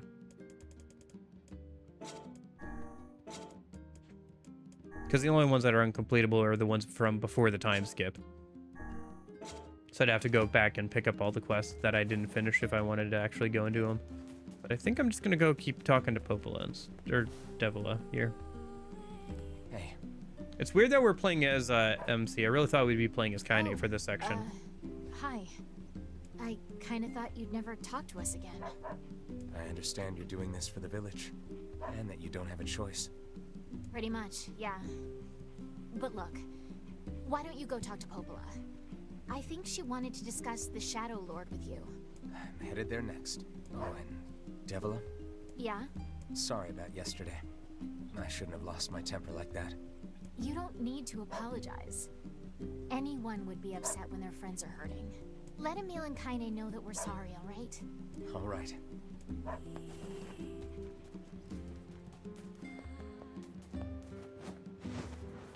I don't know.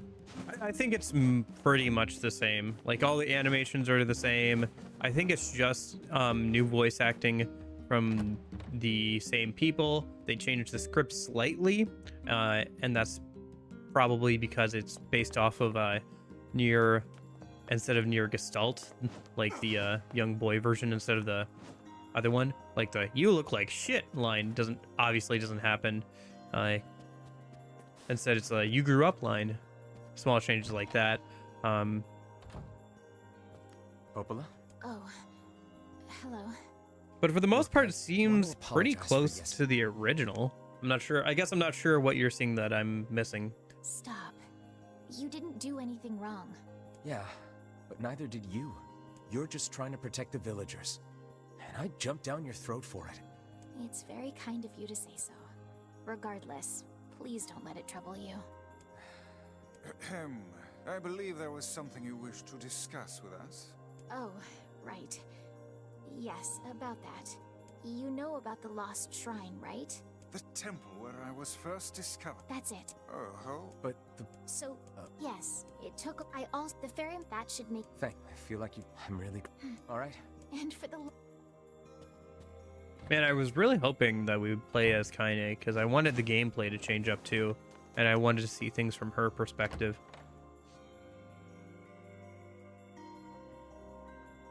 That's really kind of disappointing, to be honest.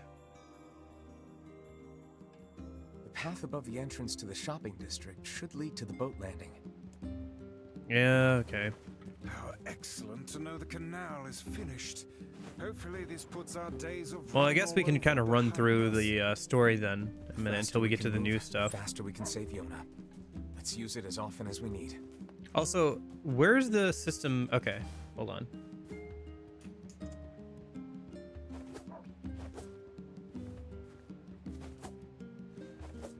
Your replicant change. You have to go to the main title screen to do this.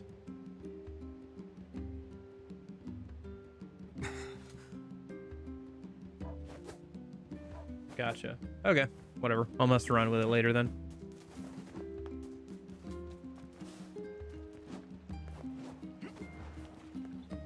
Gotcha. Yeah. I think it was... The facial animations are different, but I think it's mostly just the model. I thought the expressions were pretty similar. Like, they probably had to do the animations for the new model, but apart from that. Hey, look who it is. Remember me? Hey. Sure, apparently. Oh, yeah? Thanks, anyway.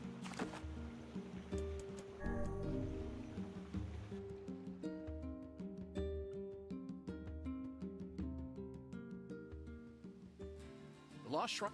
Less...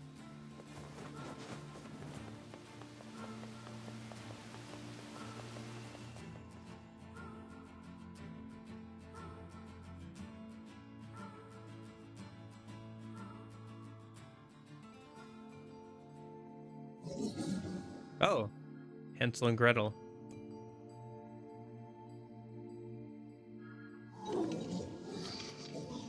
What do you want? Go away, dirty defective swine. I'm not like you. I'm different.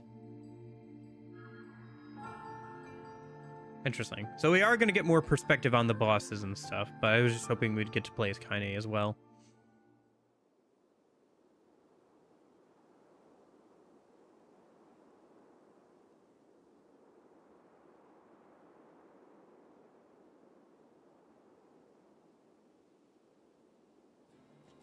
Okay. All right, time to run up through here again.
You again? Stop bothering me.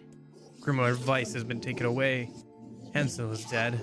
There's no reason for me to exist anymore. My life is over. Just leave me alone. What?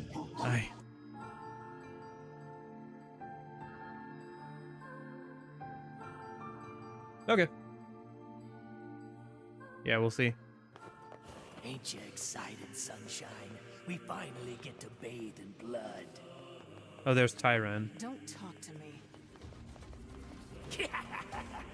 I want to kill so bad I can barely stand it.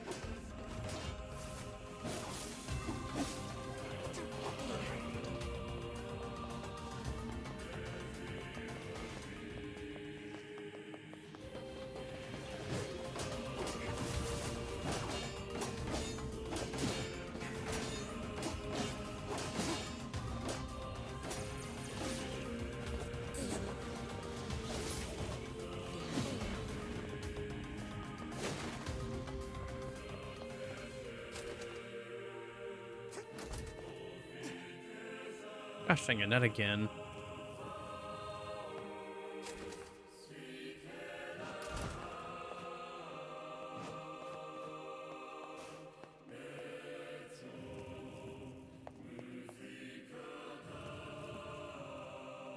No, what? Now let go, okay.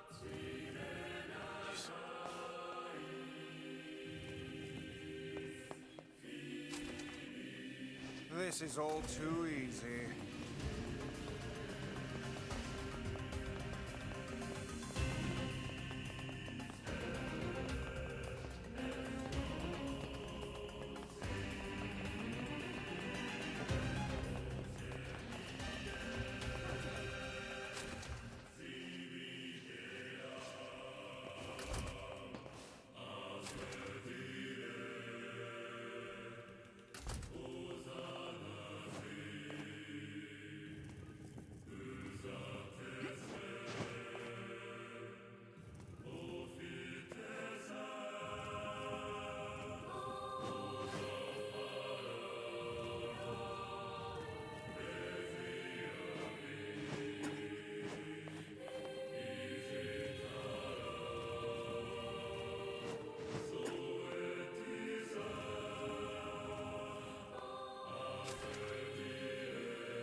What's with these guys?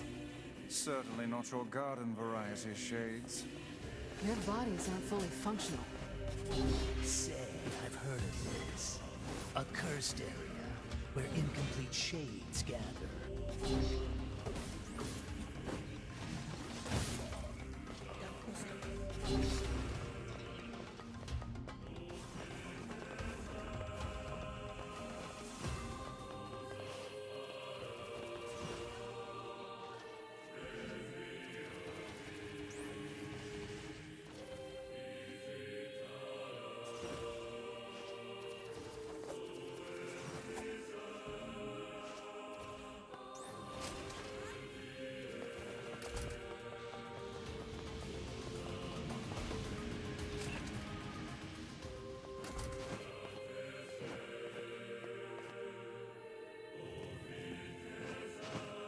Really hate these box pushing things, dude. Like, why can't they just have programmed it so you only have to do it like once or twice, man? Why do you have to do it every single time?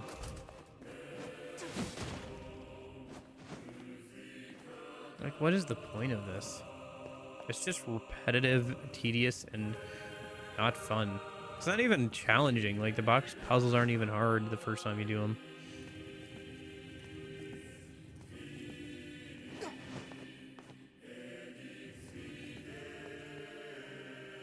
I want to like this game, dude. I wanted to like Nier Automata. I just...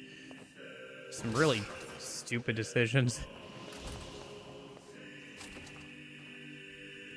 From a gameplay perspective. And this is the refined version of it, dude.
Okay.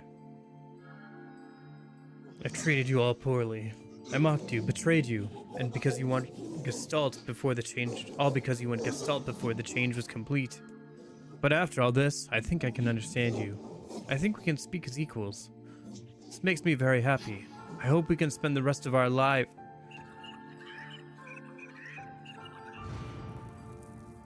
What was that?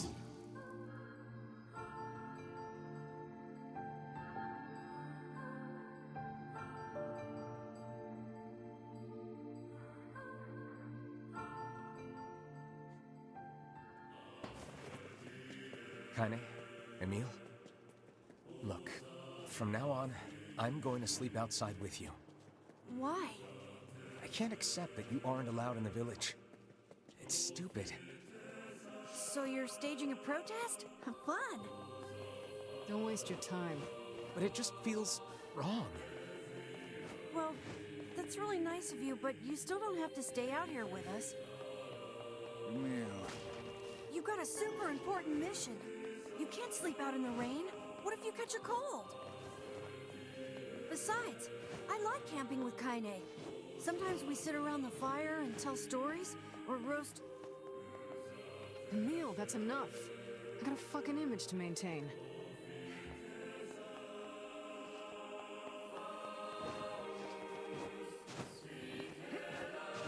We seem to be surrounded by a mob of helpless puppies.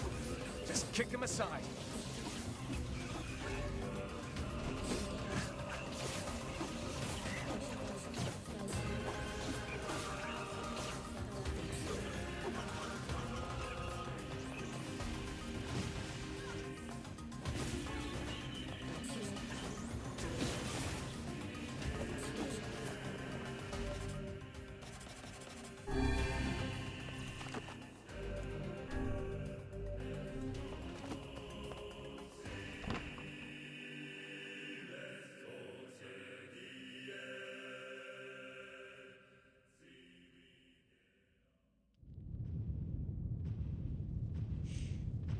Hey, Corgi, how's it going?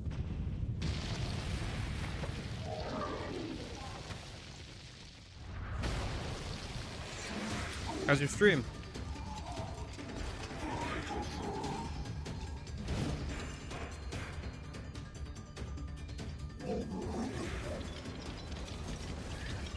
What's going on? There's dozens of them!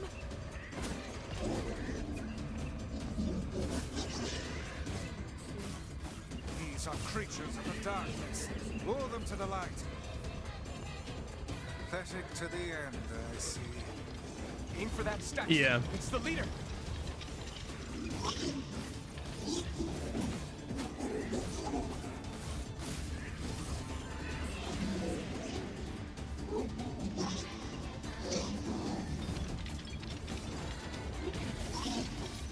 We're to the "Do you feel bad yet" portion of the game, where now we get to hear the voices of the bosses, and so we get the "Do you feel bad about killing these people yet" kind of thing.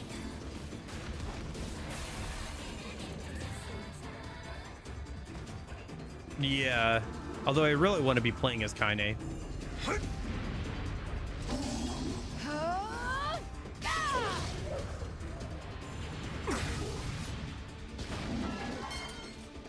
Have you felled the beast?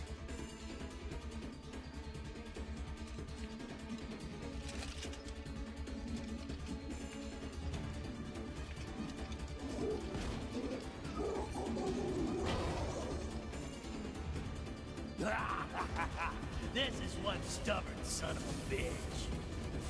Damn it, damn it, damn it! Hey there, Sunshine. You ain't feeling bad for this freak, are ya? Ain't no turning back now. You got a lust for blood. Embrace the slaughter. All we know is the thrill of battle. Ain't that right, Kaine?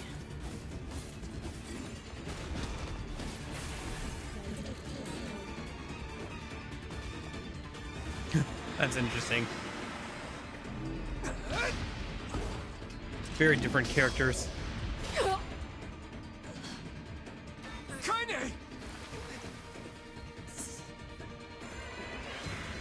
Oh gosh, I hope I don't have to read a whole book again for this section. Oh, you're kidding me!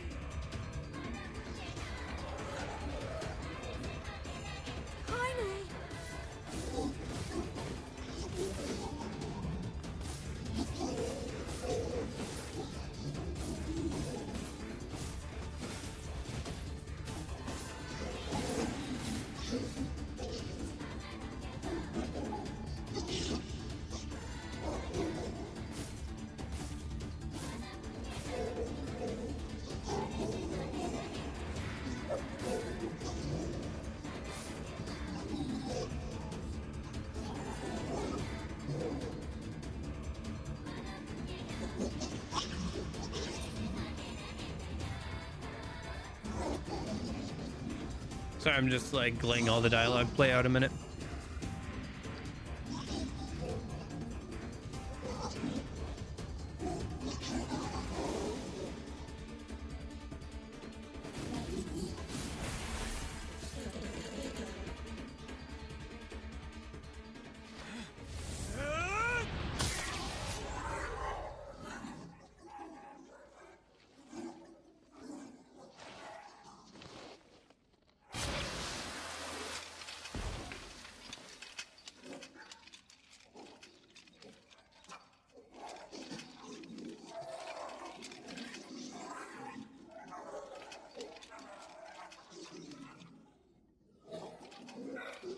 Kinda. Playing him is kind of fun. The voice acting is good on him and Vice, obviously. Kaine! Are you alright? Kaine! I fear there is little we can do for her. They could pull the spear out. That could help. No! Kaine!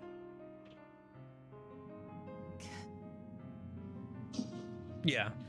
Yeah, somebody already let me know that, like, obviously the VAs are different, but, like, they were told specifically not to base their performance around each other. It's all over for you, Sunshine. Kaine! Kaine!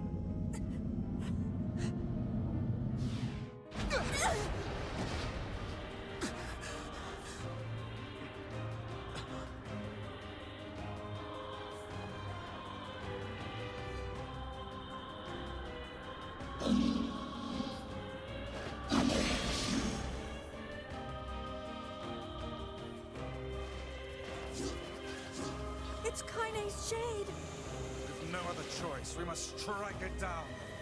Kaine! Come back! Yeah. No, when we first went through this, I was like, if they kill Kaine here, that's so stupid. Oh, a true friend. You stopped the Berserk Kaine within 1 minute. Nice. Yeah, I was like, this is so stupid if, like, that's how they kill off Kaine. I was going to be very pissed if that's how they killed her off. Kaine! I couldn't hold it back. I can't be with We're always going to be together, Kaine. If you transform again, we'll just stop it again. I like the detail As that, many like, times as it takes. with I this don't care how dialogue here tough with it Emil, is. it I'm auto gonna get you progresses even back. if you don't press I like anything. sleeping outside because I'm with you, Kaine. I'm This is able like to one ignore of the my only. I think appearance this is and the only keep place in the going game because that of does you. that. I'm weak and I'm sad and I'm lonely, but you make me strong. You're my friend and I need you. So don't you dare leave me.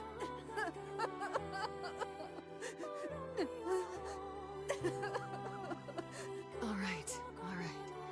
Stop crying. And thanks. I'm all right.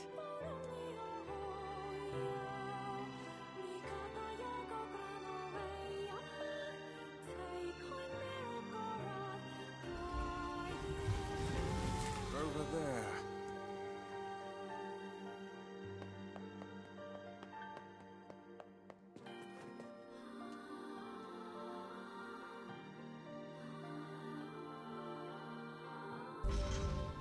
And what is this, hmm? It's me. It's got some kind of writing on it, but I don't know what it says. How remarkably useless of you. Well, let's go ask Popola.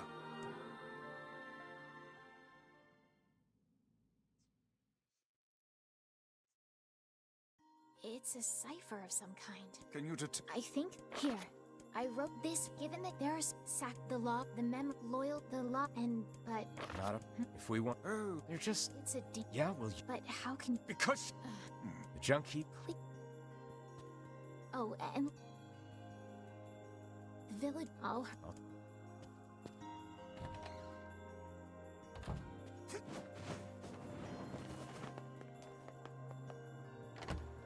Yeah, just gonna skip through that conversation. We've already heard it once before. Let's do this in reverse this time. Let's do the Forest of Myth first. Popola said we might be able to find something in the Forest of Myth. You will forgive... Yeah.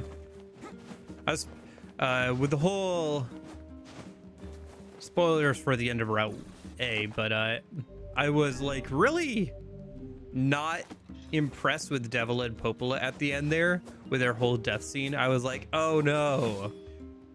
Oh, you Popola, you're mad that Devil is dead? Wow, it's almost like you could have done something to not fight us, and then this wouldn't have happened. It's almost like you tried to kill us, and then you died. Oh no! And then you're like, you want to stop now? I wanted to stop like 10 minutes ago before the boss fight, you idiot.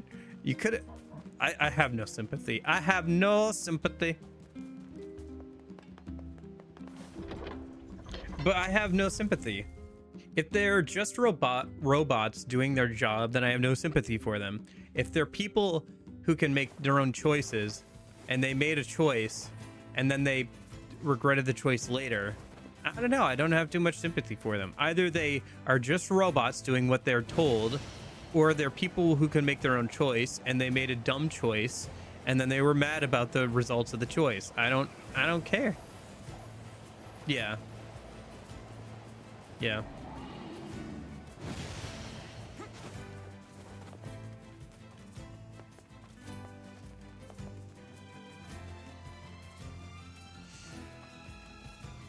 I don't know. I just don't have much sympathy for Devil and Popola at the end there. That blasted dream. Yeah. Truly a nightmare I hope never to experience. Oh gosh, again. I'm not doing all the reading out loud thing again. I'm just gonna skim through the book thing again. Oh, well. The device. Did you not? And well, I don't. I just have to keep an eye on like what the details are, unless they change. What?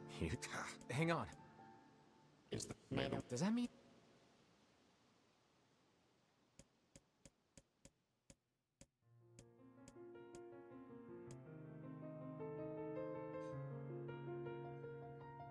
Oh, interesting. Is it just concept art or? Gotcha. Okay.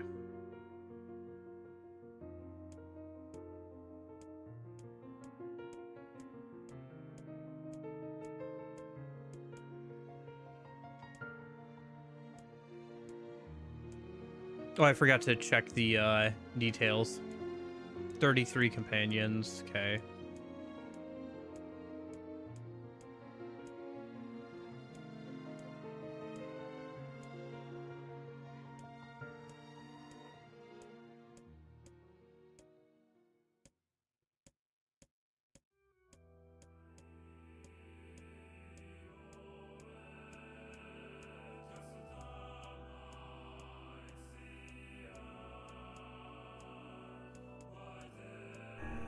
You'll come.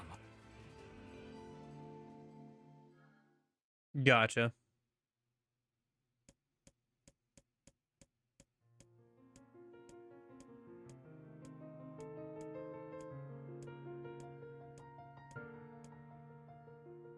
Oh, I forgot to check the eyes.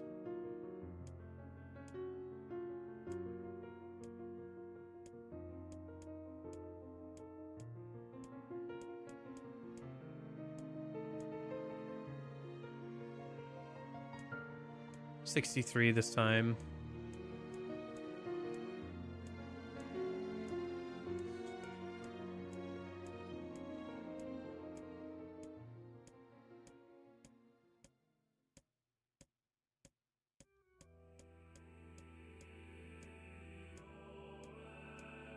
Oh, if that's the case, then I can find it super easy too. Hold on.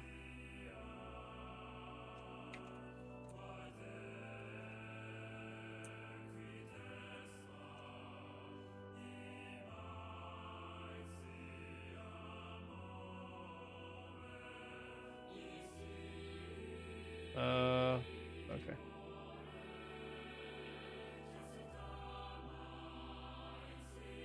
I'm gonna close some of these advertisements a minute. Pull this over here. So this is it here. Unofficial design. Okay.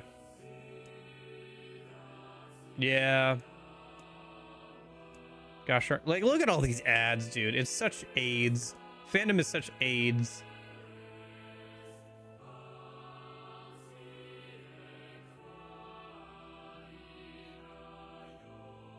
Okay.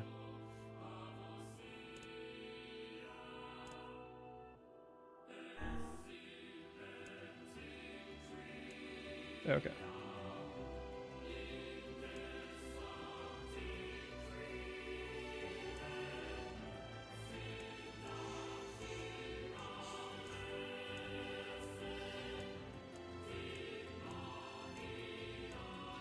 Uh, 63. I must have accidentally hit the right eye color. Oh. My mouth's not moving again. There it goes. Okay.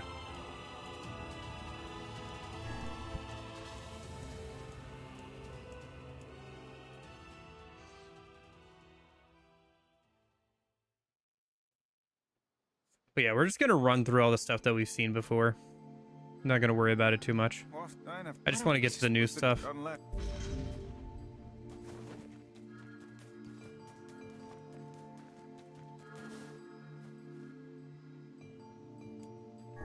Oh, perhaps. Yeah. I watched the old version of Kaine's Awakening because somebody was saying the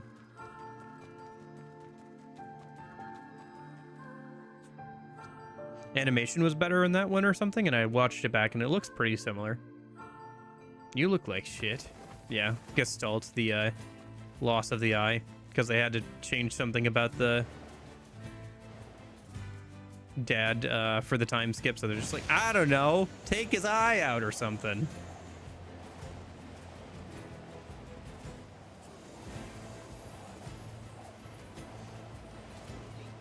Yeah, no, the book sections are really for me, especially since I have to read them on stream.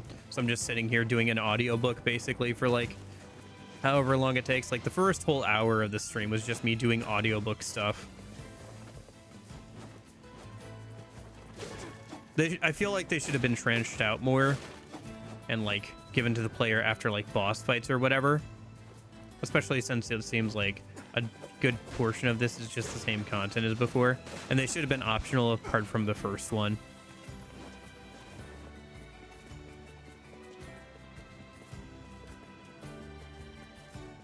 Yeah, I did play as him. I played the first challenge with him because I found the diary in the house.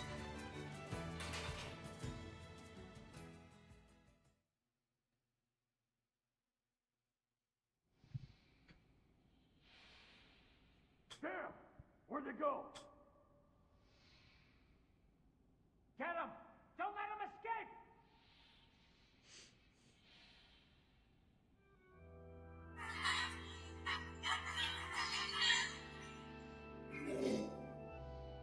I see something over there!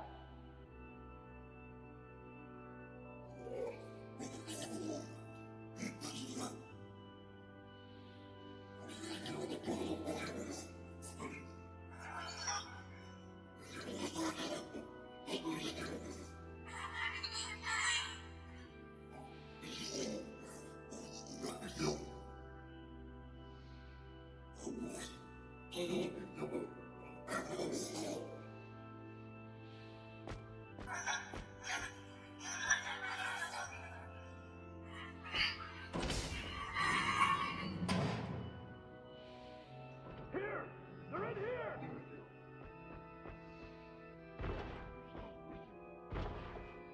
Run away as you're closing this room with nowhere to run to.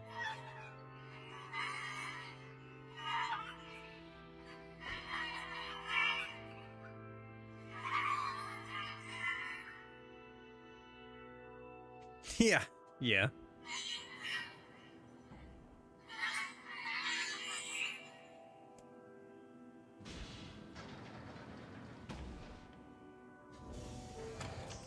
Oh, it's the robot. Who are you?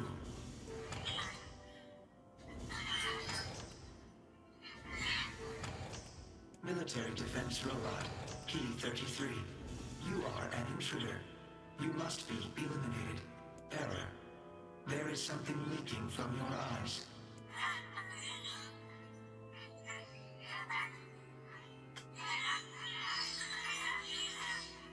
What is crying?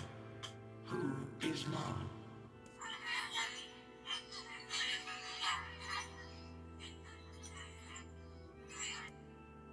My creator is also dead.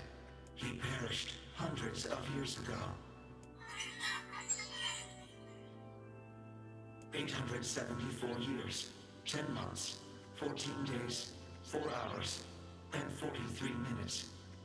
44 minutes.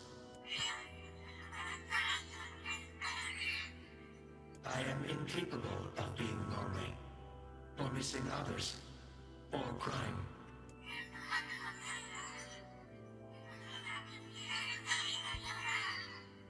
You will die.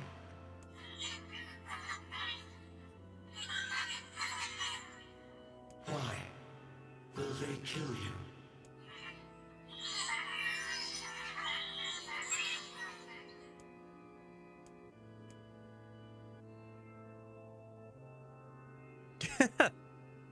I will not permit the humans to kill Khalil. Military defense robot P-33 will protect you. P-33 is charged with defending others. P-33 will defend Khalil.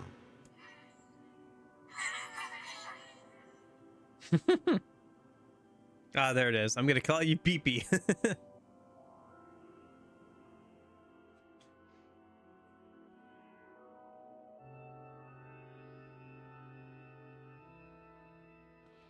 Man, there's gotta be tons of machinery here. Yeah, but I don't know how much we can actually use.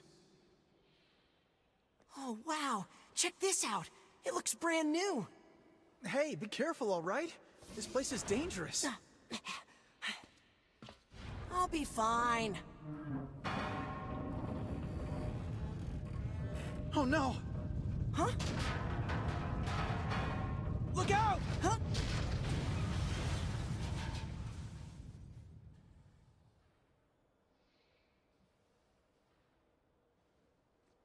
Huh?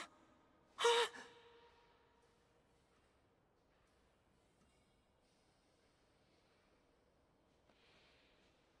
Jacob?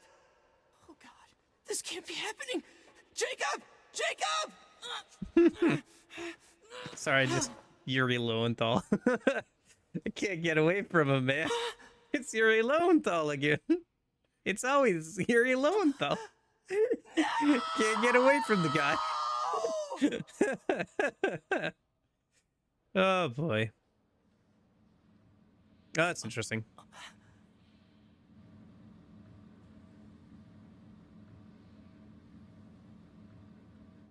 P333 just standing there. Sorry, BP. Well, yeah, it was obvious that Gideon was just blaming the robots because he didn't want to take the blame himself for what happened. The noise of the intruders caused the structure to fail. They should have proceeded with more caution. One intruder has perished.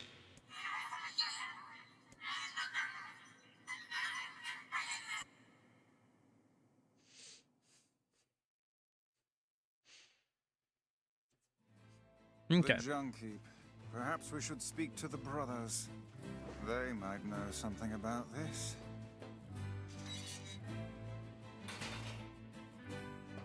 Oh, hey there.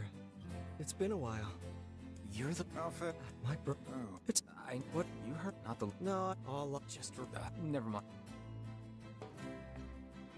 Yeah. Yeah. There's similar music. Oh, don't I already have this weapon? Wait, what was that? Sorry, game. Can you back up? Where's the log button? Hold on.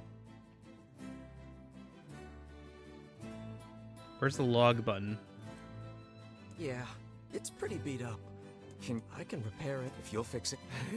I'm gonna need some. Only the real. Also, here's the. Is there not a log thing? Dang it. It said something about, like, don't we already have this weapon? Shh. Dang it. Oh well.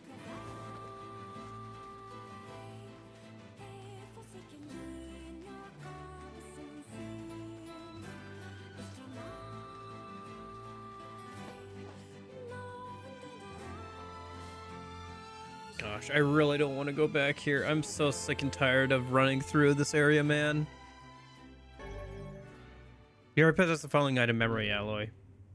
It's a shame about the older lad. He was but a child. Sounds like you went into a dangerous area for the sake of the business. I got no strings on me. The strings do hold me down.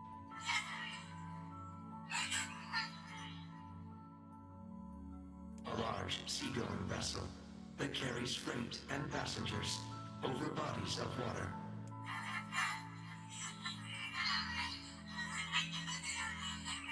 You have taught me much, Khalil. You have helped to expand my vocabulary. You have instructed me in the ways of the outside world.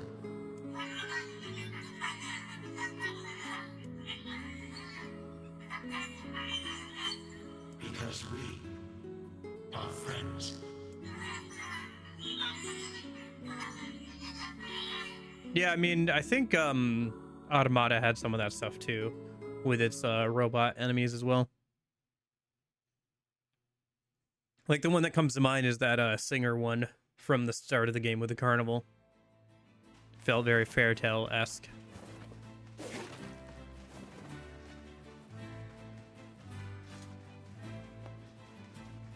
Right, yeah.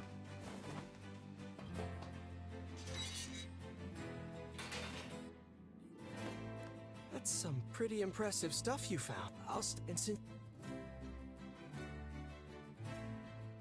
Well, this is got no sense. That would be.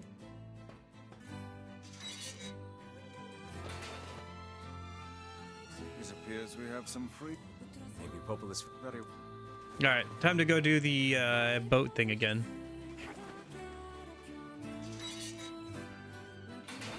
And before you say it, Corgi, yes, I know that the whole boat thing was not in the original version of the game.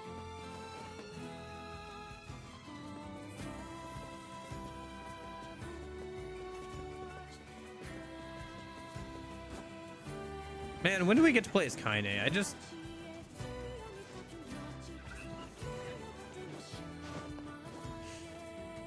Yeah, no, somebody beat you to that one when we first went through the boat thing.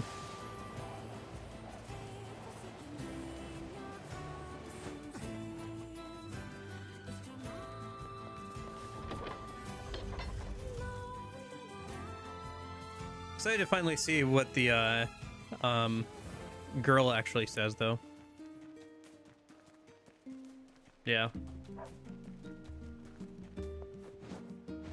See, here's the thing, too, is like, my problem with the side quest structure is that there's way too many of them for how small the game is in terms of, like, the size of the map.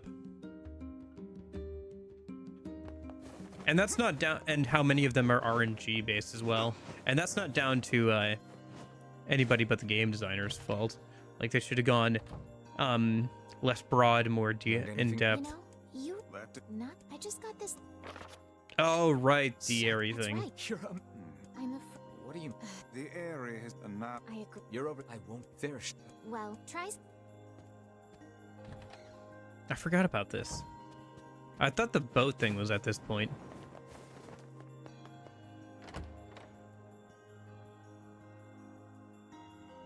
Well, okay, maybe the original version of the game, but not the remake. The area, huh? What's this? And also, the budget being $5 does not excuse the quest design of this game. Like, so many of the quests are go to the robot place, farm out parts. Go to this place, farm out goat heads. Go to this place. Like, just a lot of RNG, the real time, or just like, I don't know, just like, You find your Yona. I really do. not a remake. Isn't it though? Because like, it's not in the same engine. I cannot fathom Because it's in that the they were Automata setting engine, up a isn't it? mercantile. They must have truly opened Not a their remaster minds. either. Okay, now we're just being pedantic. Now we're just being Yoko Yeah, Taro my pedantic. doubts. Aren't you glad to be going back home, Kaine? Home? The same This is a Mr. shithole. Ah, yes, Kaine slapping and punching the MC was a romance scene. Terrible little memories, isn't it, Kaine? Oh, new dialogue. Shut up, shut up, shut up! I don't know. I still think that the quest design isn't excused by the amount of budget, because the quest design is still a lot of like go farm out X amount of things. And they could have like made it less repetitive in a lot of ways. We do not desire. We do not desire needless conflict. If we can continue to live with humans, then we can continue to live peacefully. But that young man will come. Yes, the young man will come. He will kill us all. Women and children included. What should we do? What can we do?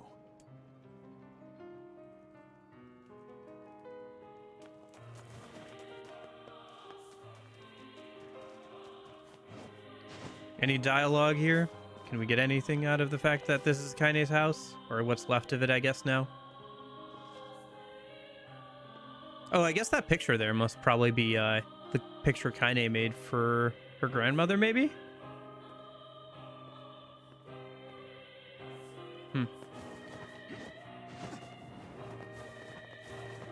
How's it going, Nick?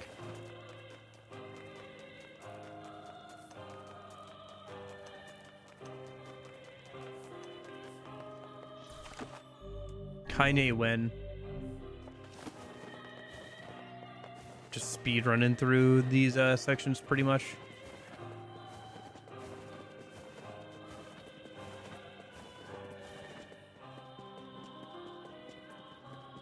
I already got the weapon from here, so we're good on that end, by the way.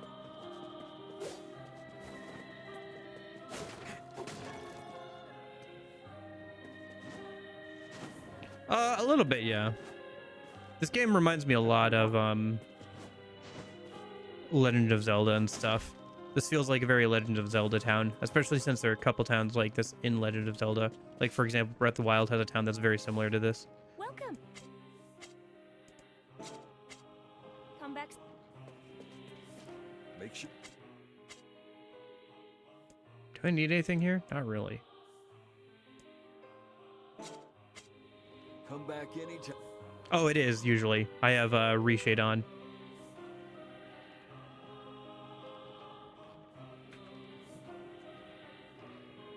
This is how it looks without reshade.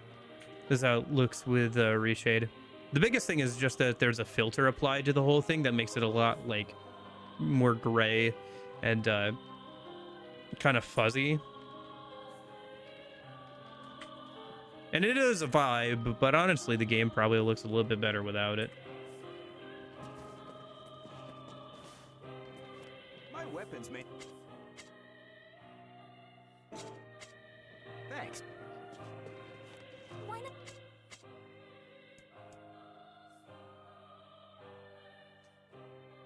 Oh my gosh.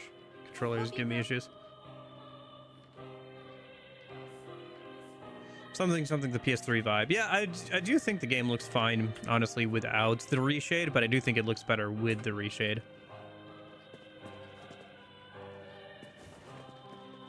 Anyway. Yeah, nice selection. He only ever has one weapon and Ari bought it.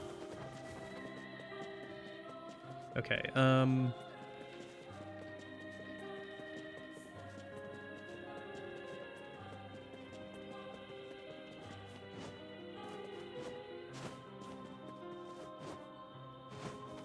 what about the Xbox 360 vibe, huh? How come there's not a piss filter option?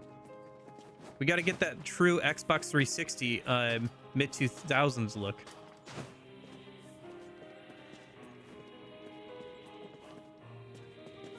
Okay. Can we address the budget thing? Like, I understand that, like, they couldn't do everything they wanted and Yoko Taro could only do so much, right? I understand. I get that. Like, I understand that the budget for this game was probably not super huge, and the original was probably made by, like, a AA team or something like that. Okay? That still doesn't make the game better. All right? Like, you can excuse some things, but, like, also it does not make the game better. Like, yeah, I see the vision, but also some things can we just acknowledge are not great. Like the whole like item drop system and like how grindy doing side quests and weapon upgrades are is annoying. And like the fact that they didn't take the chance with a whatever upgraded version of it, however you want to say it, is disappointing.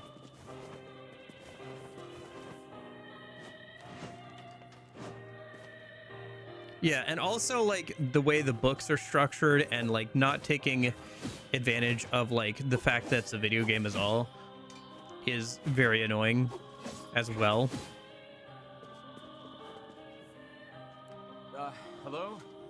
We're here from Popola's village. It's all over. We came to ask about the letter you sent.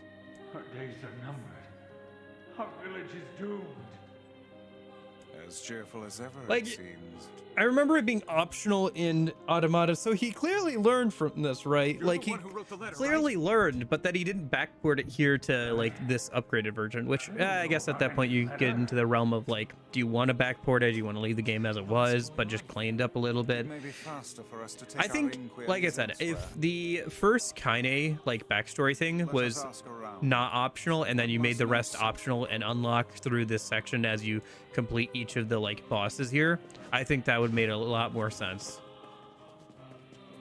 Because then the player gets a chance to breathe and like do some actual gameplay in between reading sections.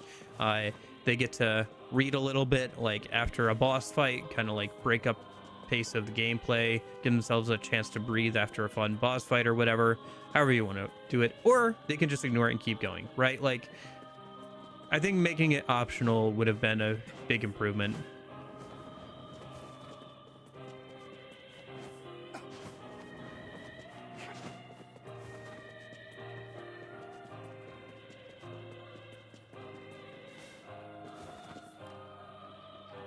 Letter, huh?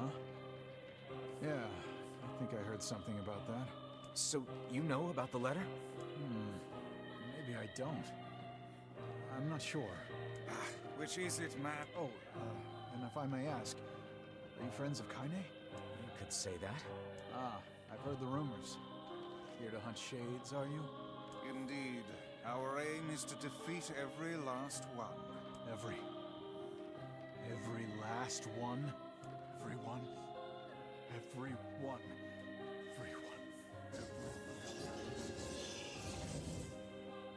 Vice! Beware, this man is a shade. Damn it! It's a trap! I figured as much.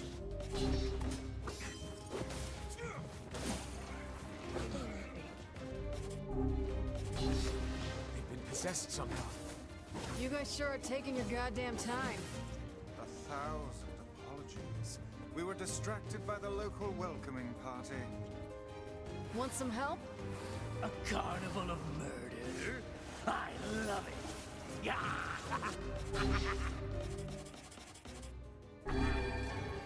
Kaine, the villagers are possessed!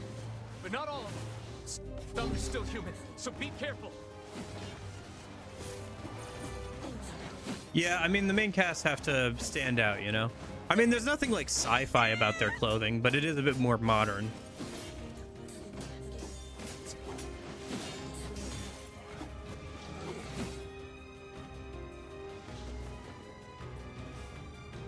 Yeah. Oh, that hurts! What are you doing?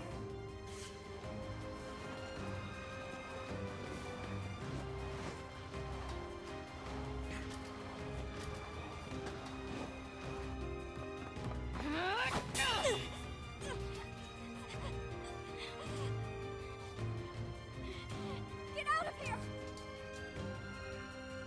No way! I'm not going to abandon my own sister! Kaine, what's going on?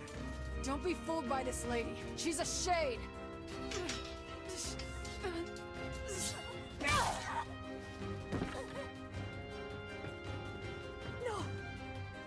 No!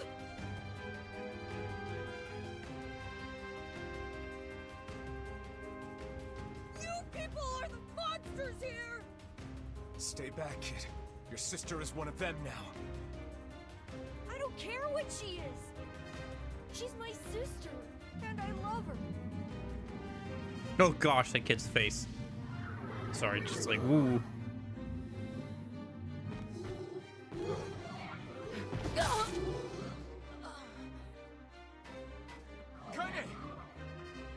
Kaine has been really out of it lately.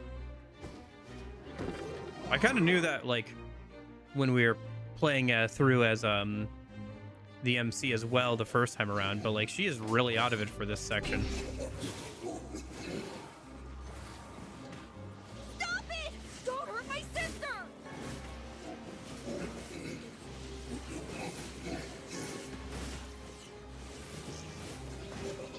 Nope. Okay. Oh, I got a new XP rate thing. Okay. These people are behaving as if we are the villains. Yeah. The NPCs still have like the same kind of nose structure that the old models have.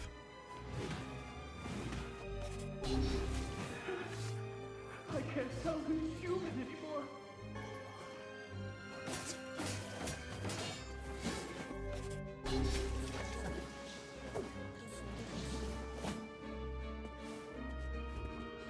Damn it, Kaine! You gotta get up! Emil, watch Kaine.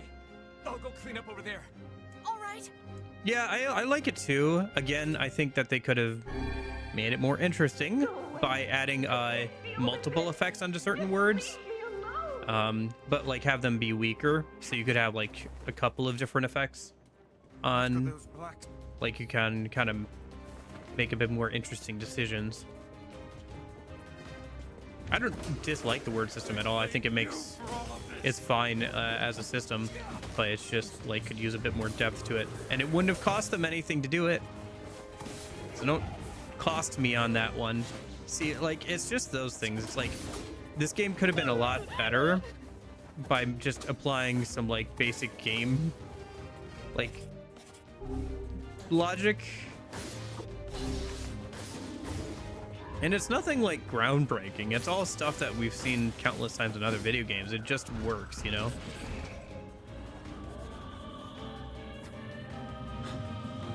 What's happening?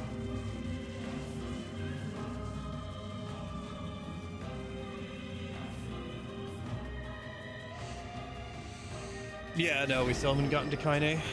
We're through, like, we're just replaying what we played before, but with some extra dialogue, basically, of Kaine being able to hear, like, the Shade's voices a little bit.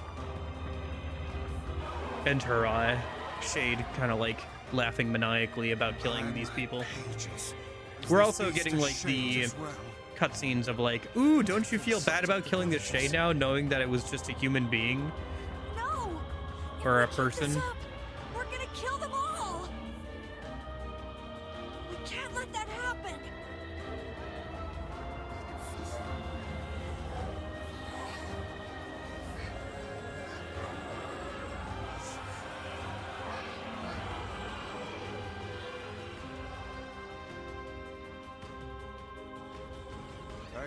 At least the enemies kind of scale in this, do they? Doesn't feel like they do. But maybe it's just the DLC weapons. I haven't fully upgraded them because I didn't want to do all the farming for it, but I know they are fairly strong compared to some of the other weapons. Power of all those shades? It will take more than a barrage of magic to stop us. The first to waver is the first to die.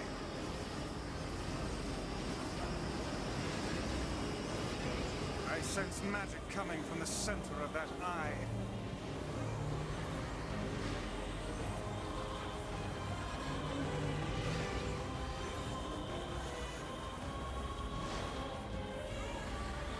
Wait! I think those are actual people! Hold nothing back. Those are shades. Gotcha. I will say the leveling system and like the way it affects damage is better here compared to Automata, where it's not like you do like a chip damage to anything that's like over 5 levels above you or whatever. Although I guess you can't really see levels on enemies, so maybe they are. It is the same scaling, but.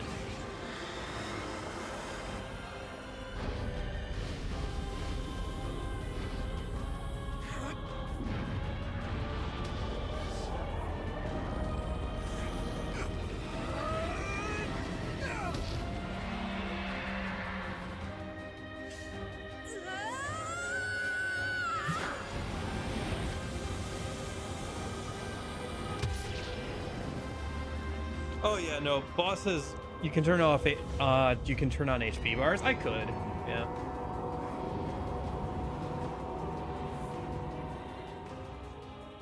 Look out! Something's coming!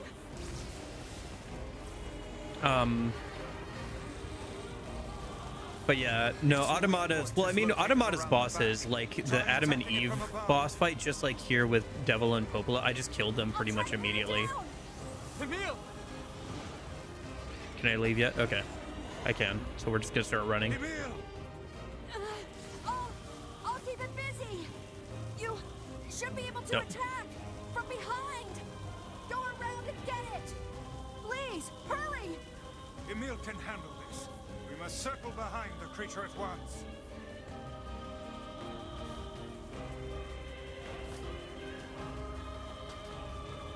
I know I had more fun playing Automata with the HP bars off, but I guess I could turn them on.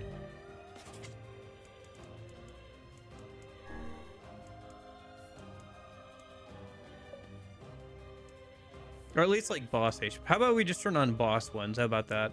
That makes sense, I think. Oh, there's the text log. Oh, for required items, never mind.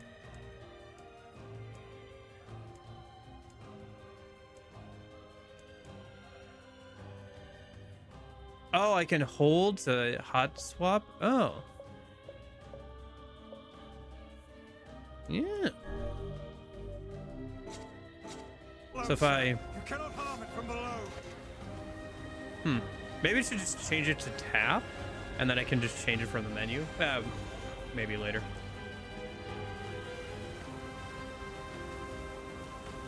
Move closer. You cannot harm it from below. No. Do I have to get up there? Okay.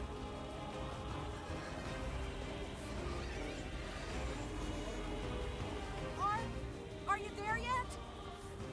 Working on it. Sorry. Are we there yet? Are we there yet? No! You irritating beast of burden! Strike it in the eye.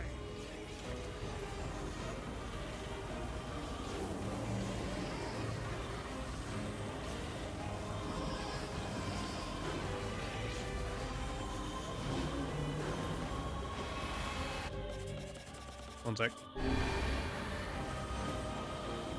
The back eye, yeah. It is escaping to the inner level. I'm coming. Gotta catch my breath. See if I can. Careful. Won't help anyone if we lose you here. There we go. Have you used some guides on Automata? Because I completed all chapters and spent some resources only on replaying each chapter separately. Is that easy? Is that easy? I mean, I didn't do everything in Automata because I didn't do like the extra DLC fights and stuff. But I at least like completed like the whole events. Well, the thing is for me too is like if I need help figuring out what to do next in the story, people usually yell at me in chat about like what I need to do next, or if I'm getting really stuck on something. So it's a little bit of a different experience, right?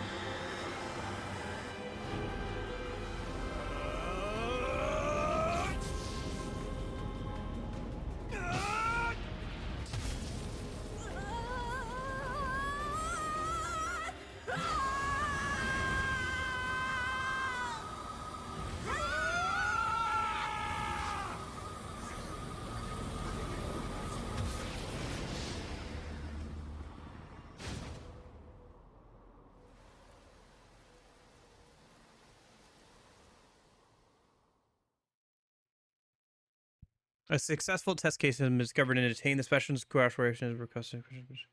Gosh dang it. Loaded too fast, couldn't read it. Oh well. Emil, wait. Oh right, Emil nukes the town. Forgot about that part. Emil! He's gone. His instincts have taken hold. The ultimate weapon is being deployed.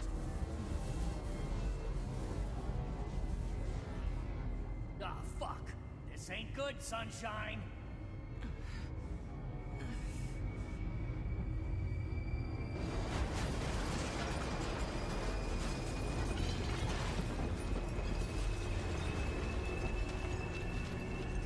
Gotcha. 1 second.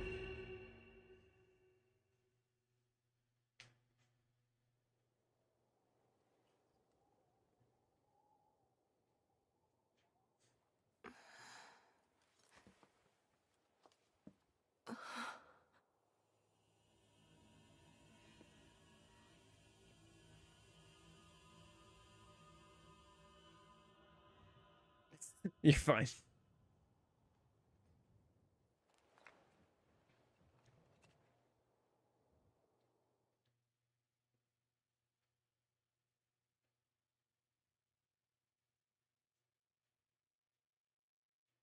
Uncontrollable magic. Okay, hold on. Before we do all the reading, apparently there's a video I should need to watch. No. No, wait. I forgot that, No, stop it. I'm just...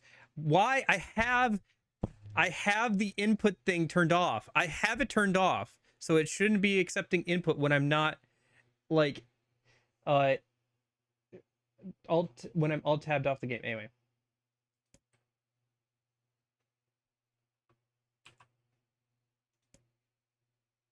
Whatever.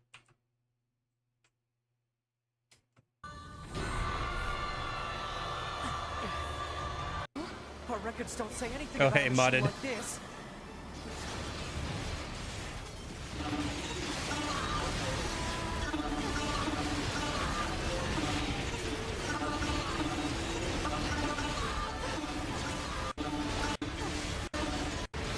Yeah, I mean, I get it. It's just like, this is only because you're like level 99 and you're coming back to it. It's not on a first playthrough.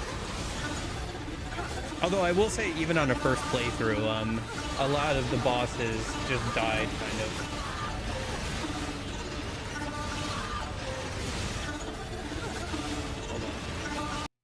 Jeez. These are the dark impulses that overwrite all other thoughts. As a being that was created to be a magical weapon, these are my instincts.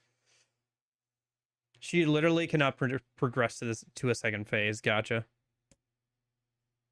Again, you're telling me that you can break a game and the end game by going back to and fighting a first, like, one of the first bosses of the game once you've maxed everything out. That's not too surprising. These are my instincts, or maybe it's better to call them our instincts. Emil's dream, Rampage. Well, I will agree that the leveling system in Automata is stupid. A klaxon sounds from deep within the bowels of the factory.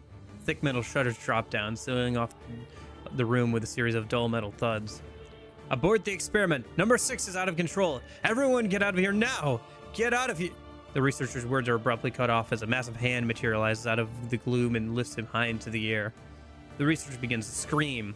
He screams and screams, the sound echoing off the walls of the laboratory until the hand squeezes down, coating the room in a deep crimson hue.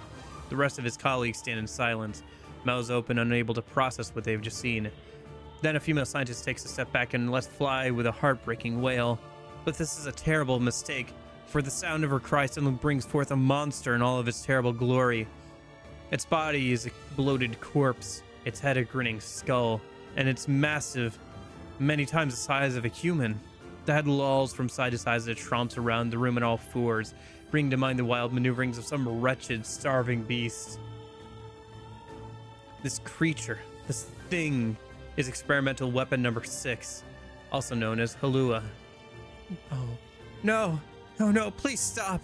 Oh God, save me, save me. I don't want to die. One by one, the man cries as the researchers are silenced. If number 6 understands their petitions, it pays them no heed. Instead, it continues its rampage of destruction and slaughter with the focus of that borders on obsession. After an eternity, the screaming stops. The alarms fall silent, and only then does the creature make a sound, howling out with an unfathomable roar that echoes up and down the empty halls of this blood-soaked laboratory. It's a sound that curses those who had dared bring such evil into the world, and yet one that also seems to be pleading for help.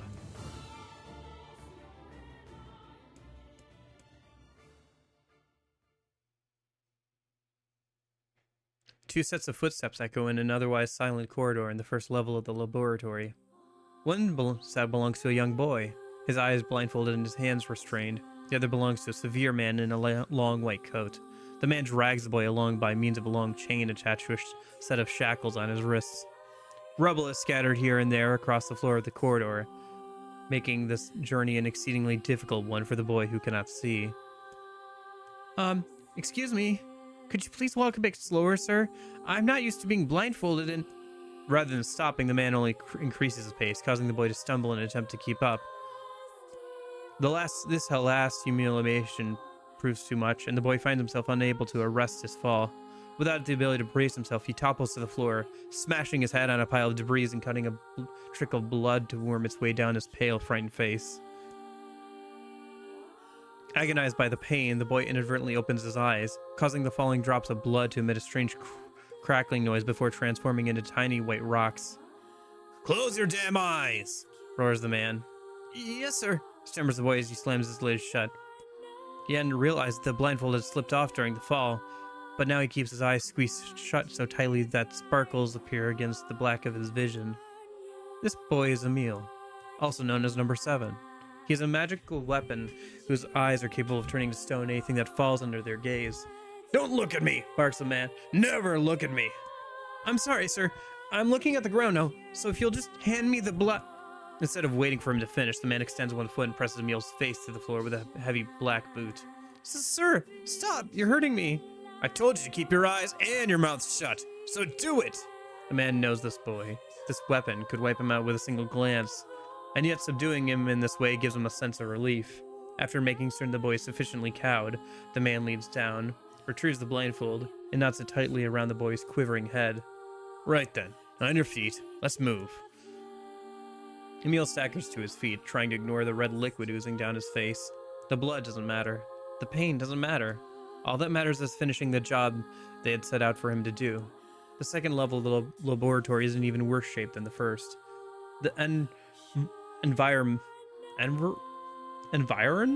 Okay, the environment's littered with rubble and rock, making the thought of a decent foothold laughable. When the man's eyes linger on a section of rubble stained a deep red, he has an image of warm, gooey brownies slathered in strawberry sauce. His stomach lurches at the thought, but when he attempts to avert his eyes, they land on the remnants of a human being rendered into only what could be described as paste.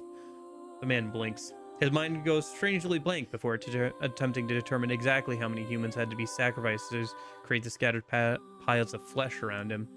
After a moment, his thoughts simply cease altogether, as if his mind realizes that trying to put such a thing into form is folly. You can go the rest of the way on your own, says the man in a voice much weaker than he wishes it to be. I mean, what does it matter? You're not even human. You're a monster. With this, the man spins around and dashes back down the hall. Helpless, Emil simply listens as the footsteps of his erstwhile captor fade into the distance. Emil finds himself alone in a room with a stench of death and blood. For a moment, he considers opening his eyes, but the thought of the horrors that await him quickly squashed the plan. Instead, he stands still and listens intently. Eventually, a far-off sound reaches his ears. That's the howl I heard before. Emil resumes walking, using the sound of the distant voice to guide him, almost as if it was calling him home. By the time Emil reaches the third level, he's moving on memory as much as sound. His hands and face are covered in fresh wounds from numerous falls, but every time he thinks about giving up, his mind returns to his sister. We studied together. We ate cookies together. We cried together. We laughed together. And sometimes, I was the only one who got yelled at. That's why I was never lonely. Our being together allowed me to stay strong. For Emil, his sister was all he had to live for, so holding that feeling close to his chest, he presses on, one slow step after the other. Finally, Emil finds himself drawing close to a certain experimental chamber in the deepest part of the laboratory. This howl is very close now, and as he touches the switch that controls the door, he thinks about his mission. Number 6 is the ultimate weapon. She is his sister, and he must turn her to stone. The door slowly opens, revealing the massive interior of the experimentation chamber. After a few steps, Emil removes his blindfold and slowly opens his eyes. His sister lurks before him. She looks nothing like the girl he once knew. Instead, he sees a savage beast crawling on all fours through the shredded remains of researchers. As the thing that had been his sister stops and tilts its head in Emil's direction, he focuses his gaze on it. A series of soft crunching sounds emerge from the creature as his magic does its terrible work. First the fingers, then the hands, arms, legs, head. What little color the beast once possessed fades to a dull, ashen gray. And yet, somehow it summons what strength remains and pulls itself towards Emil, one slow, lumbering effort at a time. Wailing, the massive monstrosity closes in. Is she worried about me? Or is she coming to kill me? Emil feels prepared to accept either outcome. After all, this was his older sister, the person he loved more than anyone else in the world. Halua, The moment Emil speaks, number 6 comes to a sudden halt. Silence descends on the chamber as the siblings stare at each other. I'm sorry, Halua, but everyone says you're too powerful. They say it's too dangerous unless I seal you away. I'm so sorry. As Emil watches her body begin to turn to stone once more, number 6 simply waits in utter, perfect silence. I'm sorry. I'm sorry. I'm sorry. I'm sorry. The moment number 6's petrification is complete, her memories flood into Emil's mind. The two of them huddled together in the cold, all alone in the world with no one to protect them. All she wanted was to save her little brother. And yet, it was that little brother who, in a sense, saved her. The moment the petrification is complete, Emil sinks to his knees. A frozen sister and a little brother racked with sin. Alone in this cold cage, the two of them weep in a single silent voice.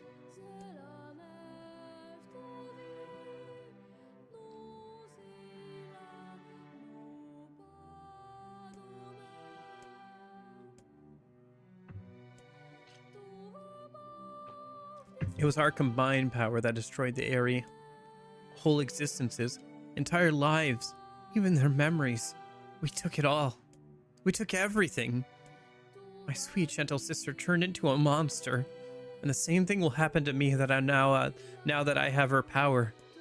If my instincts as a weapon win out and destroy me in the process, if that power ends up hurting someone I love,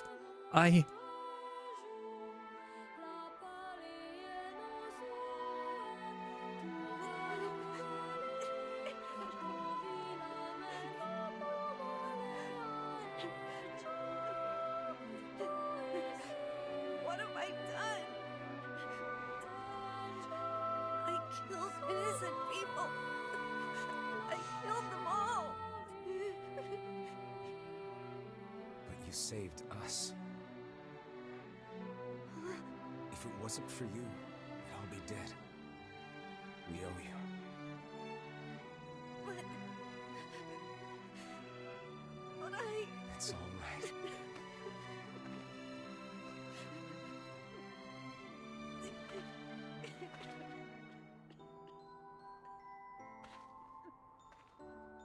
Really?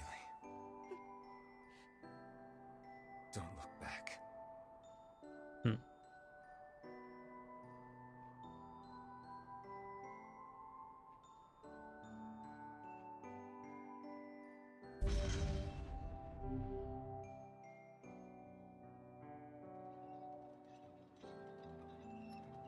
We had best be off. Yeah.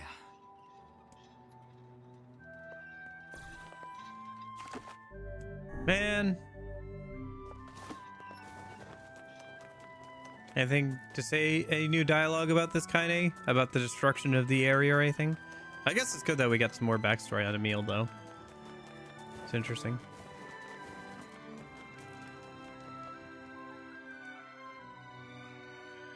Yeah, or versions of him, at least. Let's see if the...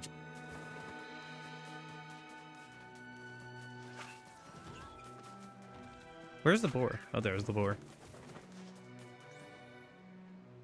More junk-keep! Yeah, I'm just kind of putting off the lack of fast travel in case I need it for something, but I don't think I will, honestly. Because, like, once we go back and talk to Popola again, we're gonna lose fast travel for a little bit until we complete the boat section again.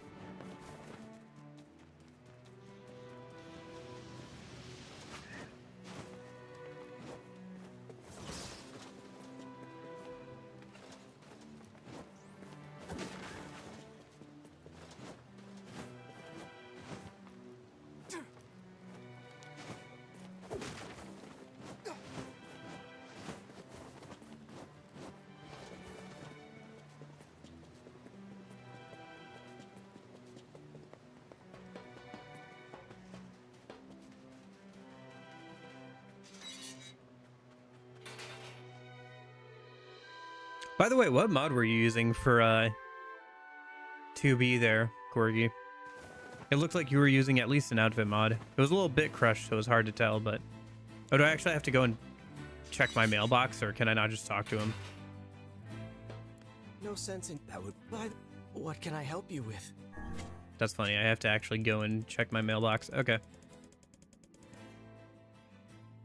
Yeah, I would need some more memory alloy, which I never got to drop, by the way. Even after running through the junk heap like a few times yesterday.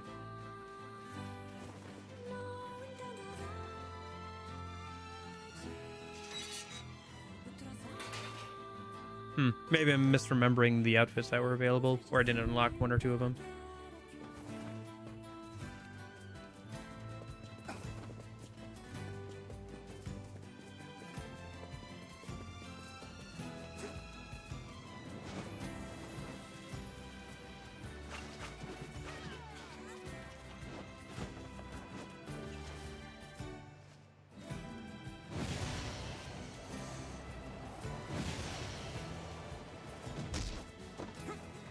Oh, gotcha, yeah. Right. Yeah, now I remember. Yeah. The definitely not German-inspired armor. At least in the face mask, right? The gas mask armor.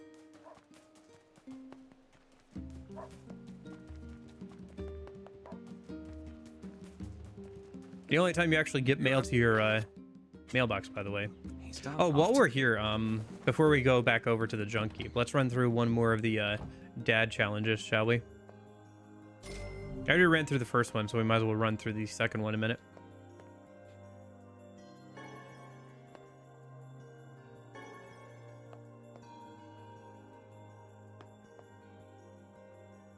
Yeah.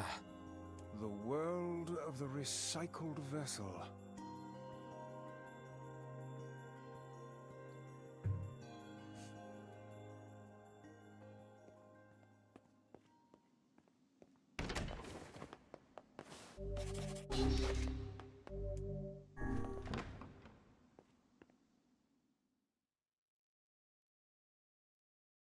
I hope I can see him kick butt someday.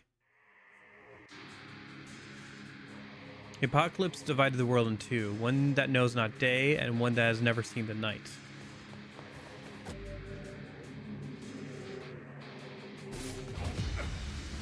Blade-wielding tiger. Oh, so I can only use magic.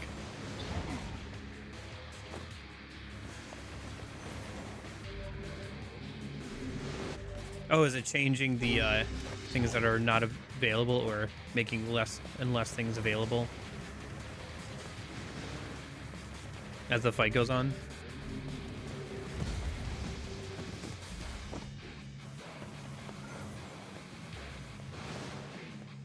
Okay.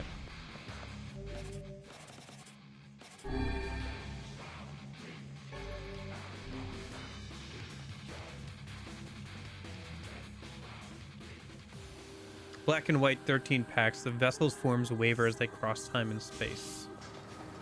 Oh, I should turn off yeah, reshade. Reshade is a little funky with how they do the stuff on this one. Oh gosh, I wanted to get away from the junk heap.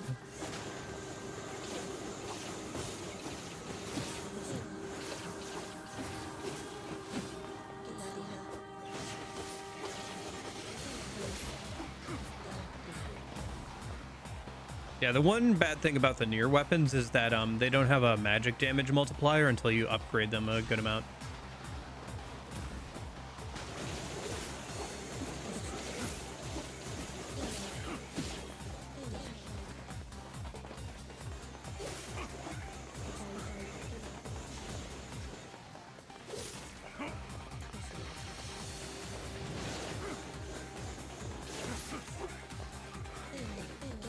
So if it's an enemy that you can only hit by using magic, you kind of have to swap over to something else.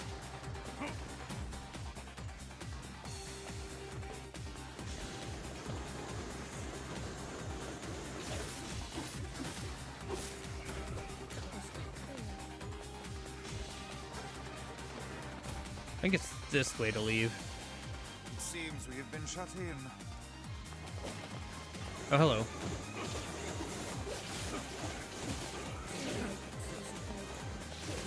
I guess because this is technically still the junk heap, I was able to get a random drop from it. Extra titanium alloy.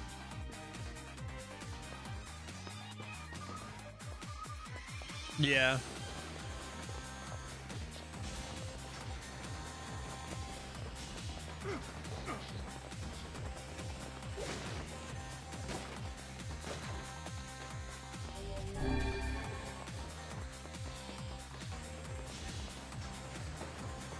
Yeah, I think it was more focused around Emil than giving the red shade eyeball thing a proper backstory there, which is fine, I guess.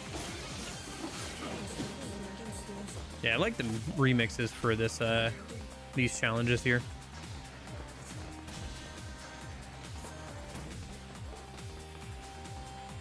It seems we have been shut in. Yeah, so I hear.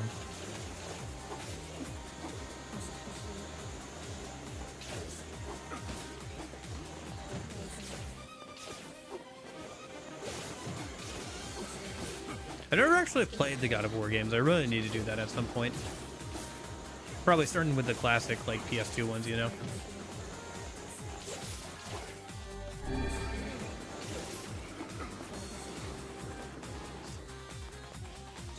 Yeah, I mean, it does say that this is supposed to be the diary of the mom, which is kind of interesting, but I don't know. I asked Devil if hooch tastes good, and she says it's the best thing in the world. She said we can have some together when I'm all grown up. The song of man has been drowned out, and has placed the scream of something inhuman.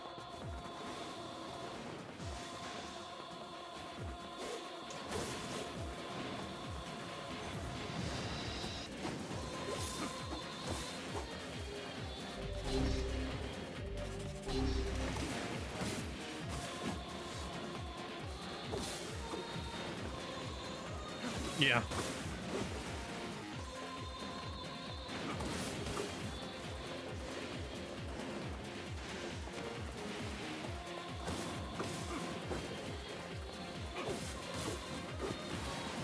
Yeah, I was expecting to get more lore on the kids at the start of the game, like how they came to possess Vice and Noir and stuff. And like all that kind of stuff, but we didn't really get much at the end of Route A. But I guess it was only the end of Route A, so maybe we'll get more as time goes on.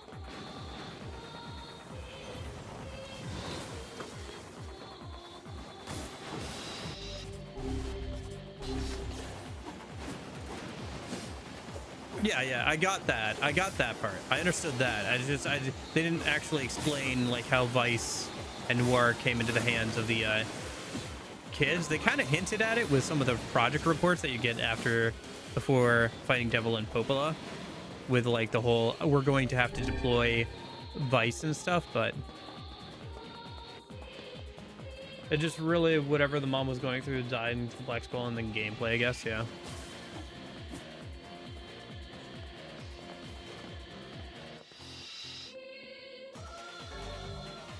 The two-handed sword, Fool's Lament. Okay. So I'm guessing there's going to be one more, like, Fool's Spear or whatever, in the third challenge. The sky falls with the dragon. The world ends this day. Oh, hey, speaking of start of the game, this isn't actually, like, an urban area. I don't think we saw this outside of maybe the flashback at the start of the game. It kind of looks similar to this, but I don't think we've seen this environment. This is an actually new environment for this.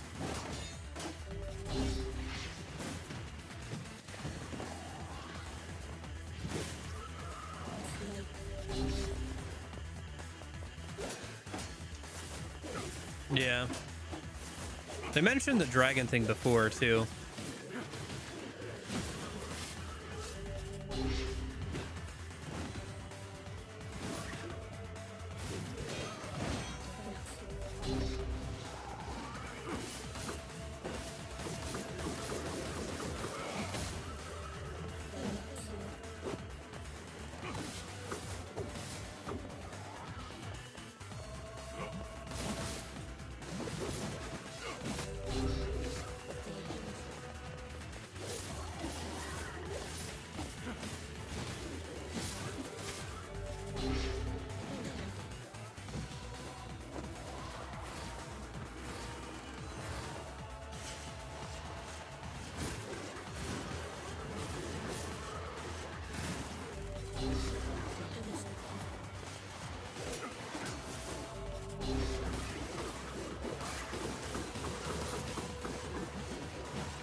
Gotcha. I'm guessing it relates to a previous game.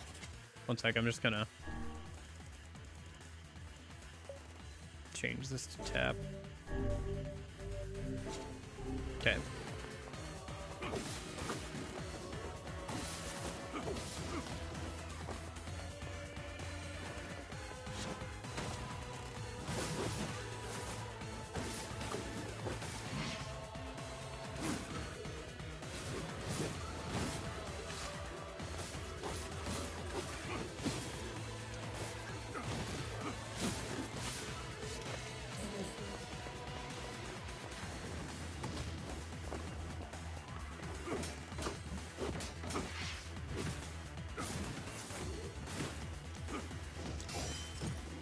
Dang, okay.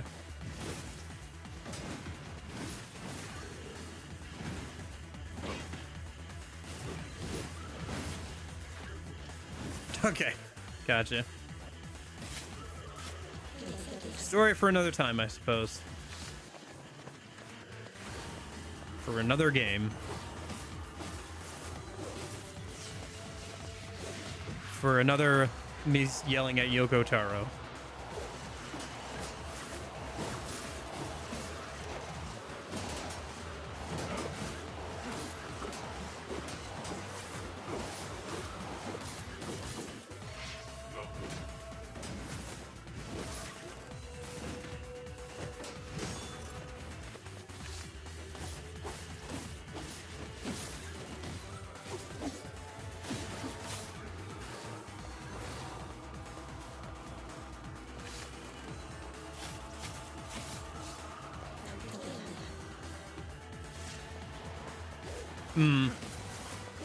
Is that the Drakengard game? Drakengard is my favorite game. I'm so sorry. Ah, yeah, there it is. Okay.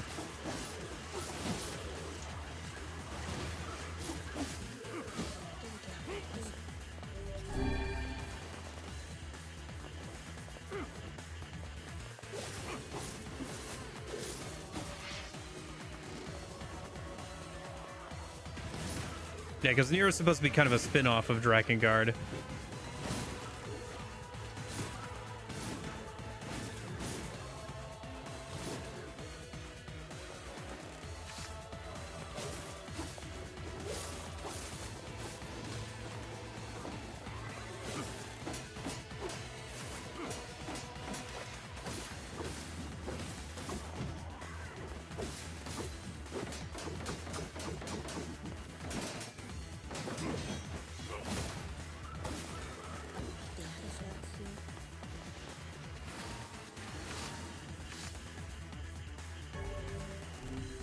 Okay.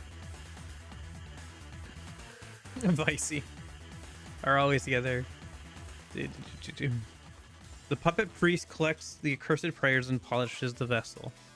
Okay. Devon Popola, I guess.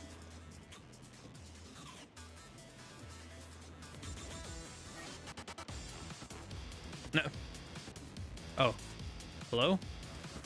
Oh. Okay. Camera work again. Changing perspective, I guess. Okay. On-rail shooter. Okay, then.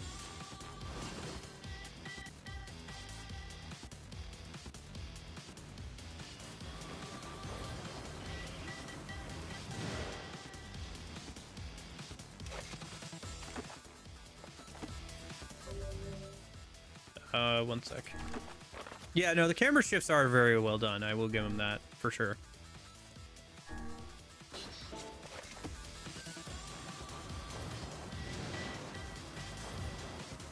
Funny thing is, this version of Nier added direct reference to the character from Drakengard. Like, oh yeah, blank visit this. Oh, a chord? You mean a chord? Yeah.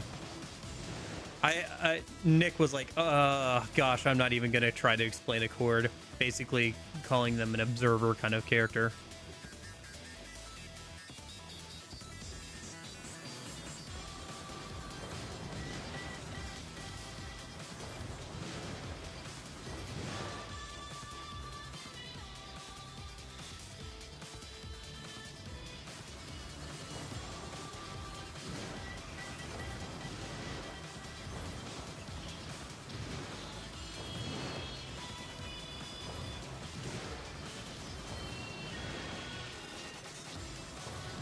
Yeah, I mean, Yoko Taro is clever, like, to, like, change up gameplay with the camera and stuff here, right?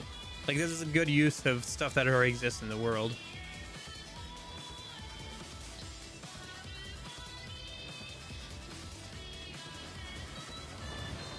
Gotcha.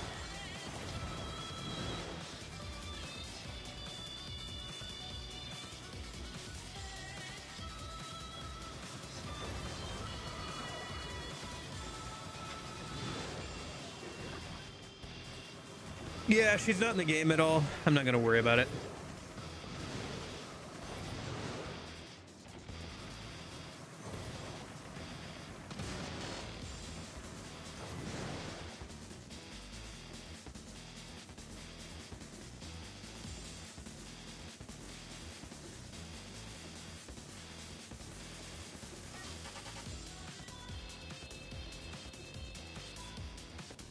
I can deal with bad frame rates. I played Yakuza Dead Souls, remember?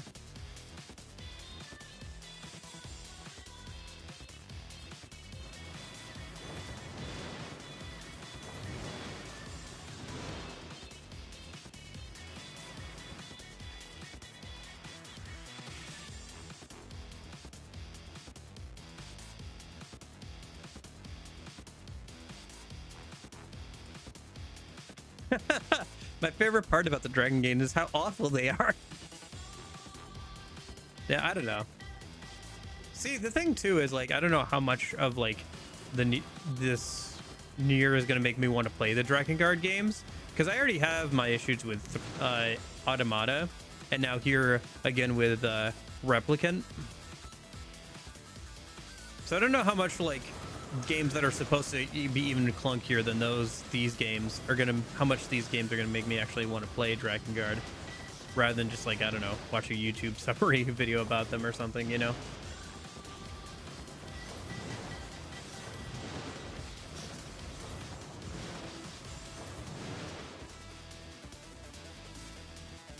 Like, Drakengard 1 is a mess of a game, but where it's like, yeah, this sure is combat. Drakengard 2 is like, hey, Yoko Taro sure didn't make this game, but fine. Then Drakengard 3 is big issues. Frame rate is super bad.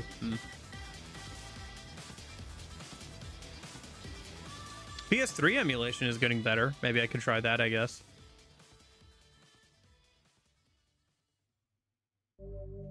Obtain the samurai outfit. Okay. We'll have to try out the outfits before we wrap up for today.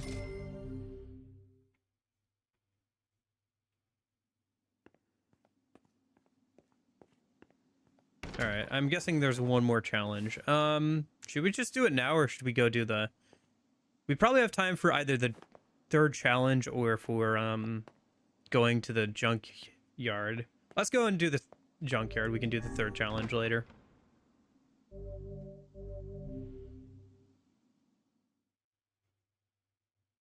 Feel great today. No cough, no fever. Watch out, world, because Yona's coming out to play. My word. I feel as if... I know what you...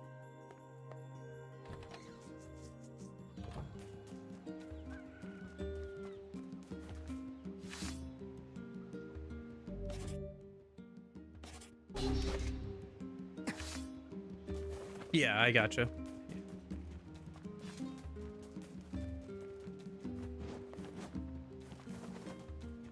Yeah, I mean, I could play it at some point. I don't know.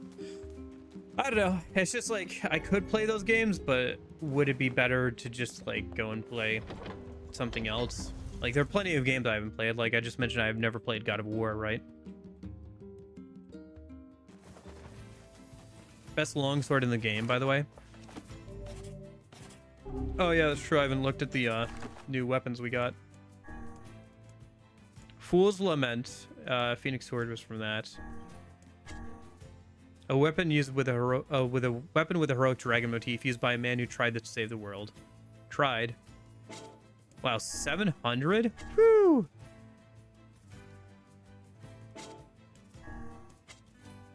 That's only level 2. Dang. Damascus steel.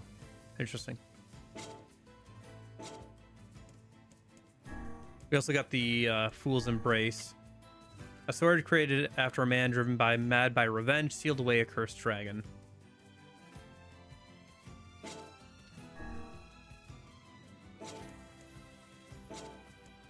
And then spears. We don't have the Fool's Spear, but we do have the Dragoon Lance, which I never took a look at. A spear that symbolises a pact between a great warlord and an ancient dragon. Okay.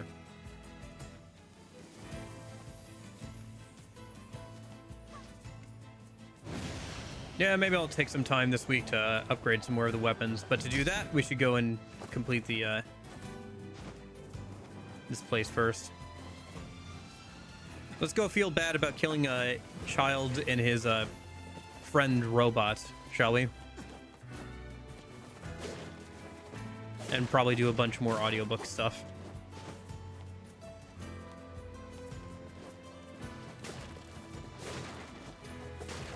It is wild how much this story and the story of Automata rhymes.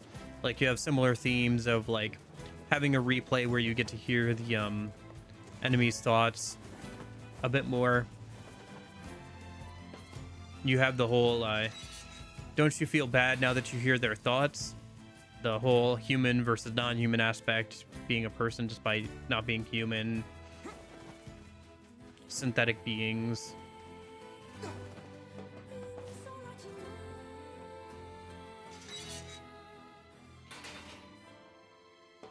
Hey there. Great. You know, You were going. I need to. I want. It's my. I don't. Which. The one. There's a. We're gonna.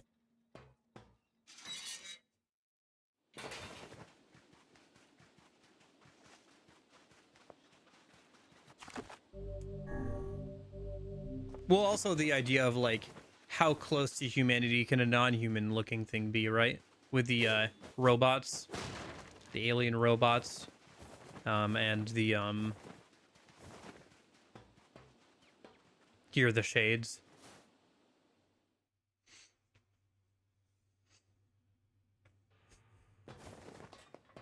Where in some ways they're technically quote unquote more human than our protagonists because they're the remnants of human beings.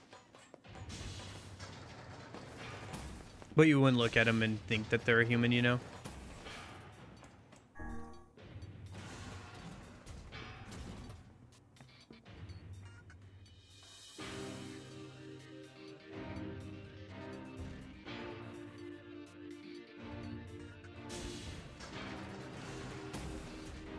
EVA? Eva? What? I don't know Evangelion was canonical in this game. For the sake of his sibling. Do you think he was ever truly happy? Just making his little brother happy would have been enough. That's what being an older brother is like. I was glad. Oh, hey, large gear. I think I needed that to upgrade my one-handed sword. Nice, I can do that at least when we get out of here. Oh, yeah, that's right. Yeah. I remember hearing that.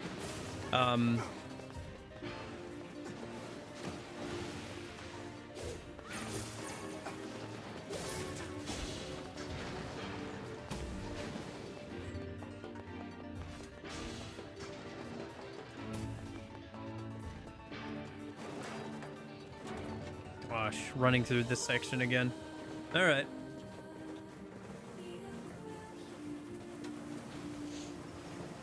I've run through this area already quite a few times, and I'd have to run through it a bunch more if I wanted to get some more of that memory alloy.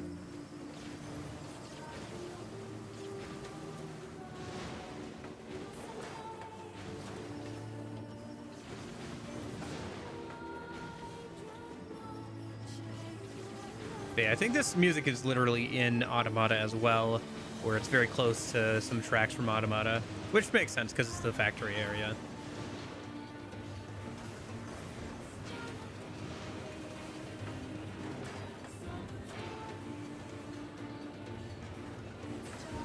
I don't know, I've never watched Evangelion. Like, you guys already probably know by this point, I don't watch a lot of anime, or just shows in general.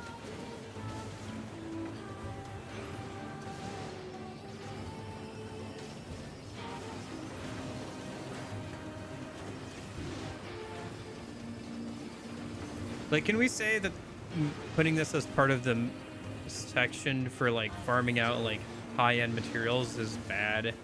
Like, the fact that this goes so slow and the door animations are so slow.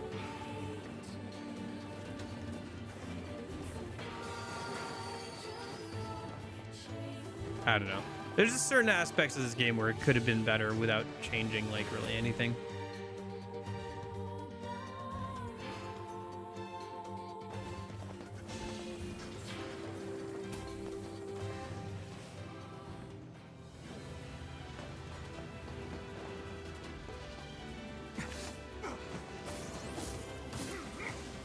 Oh wow, yeah, that just rips through that guy, huh? Titanium alloy again! Curse that 20% drop rate. You lie to me, official guidebook. You lie. There's no way it's a 20% drop rate. I've not gotten a single memory alloy once.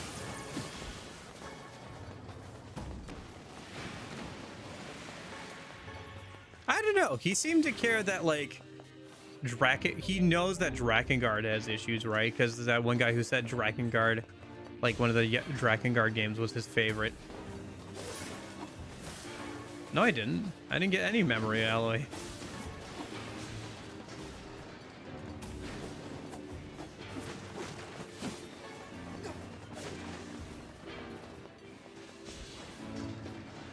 It's the other one that I keep getting, because it's got a 20% drop rate to drop the titanium or the memory alloy, and then the other one is the titanium alloy, which is not the one I need.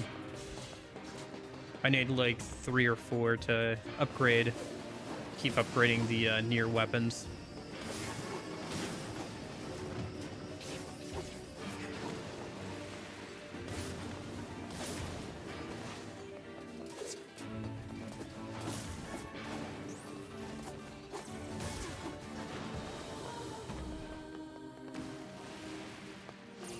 I don't know. Like, here's the thing. You can make a game that has an interesting story without, like, making bad game mechanics, you know? I appreciate that he's trying things, but I don't think what he's doing always lands, basically. And I feel like that the things that he's trying aren't always worth how clumsy the rest of the game feels, you know?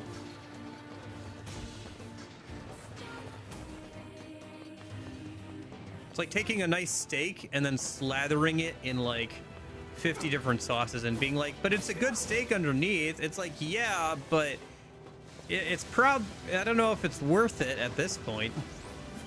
It's like eating some, yeah, see, titanium alloy again. Gosh dang it.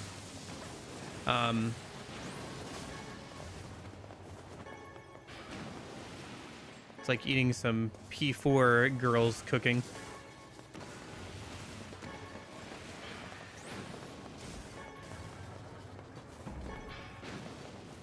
No way it's 20% drop rate.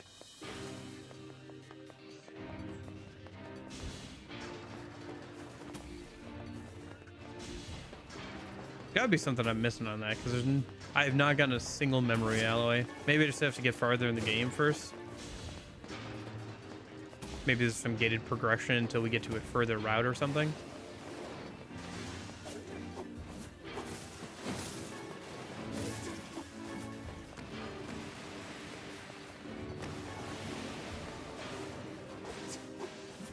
No, I'm just unlucky. Dang. Okay.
I don't know. Like I said, I appreciate that he's trying things. I just don't think it always lands.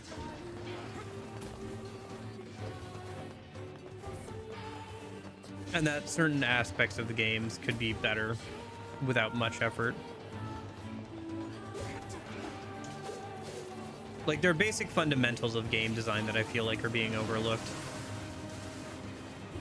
And maybe that's like, oh, we're trying things, so it's fine to overlook fundamentals, but it's like, I don't know.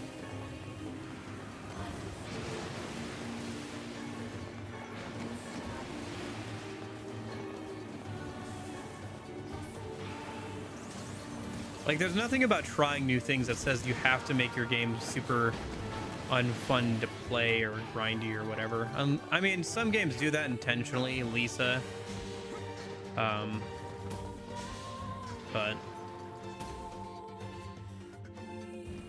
I don't know. Sometimes I feel like that's just not what I want out of a video game.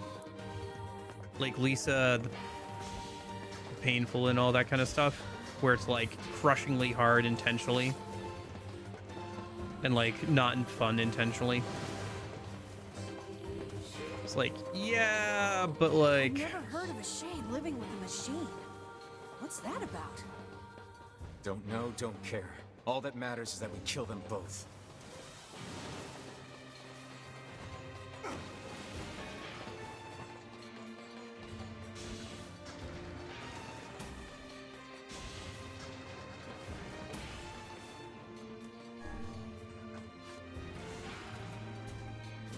I don't know. It just comes down to personal preference. Maybe some of that stuff bothers you guys less than it does me. It seems we're... Right. Are you mad? Beats going up.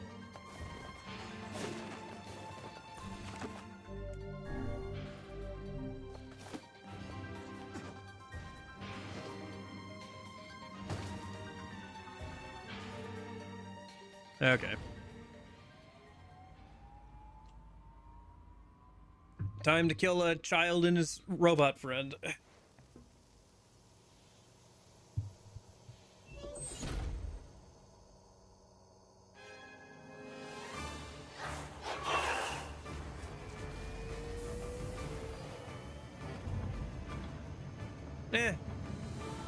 Honestly, I don't feel too bad. Because, like, yeah, this sucks, but, like... Intruder detected. Oh no, humans killing each other because they have something important to them. Like, if you want me to believe these are humans, then they're equally just as valuable. What's wrong with Nier's desire to save his sister? Huh? Can you really weigh their...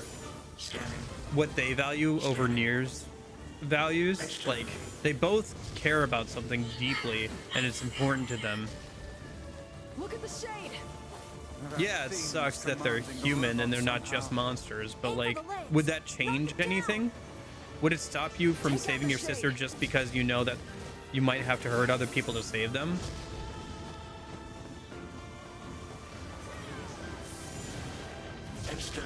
If anybody is to be blamed, it's Devil and Popola for putting us through all this.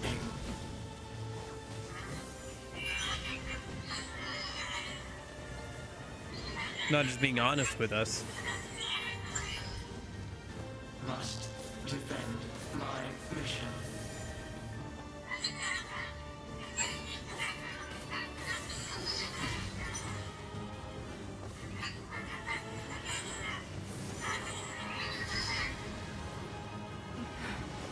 Oh, damn it.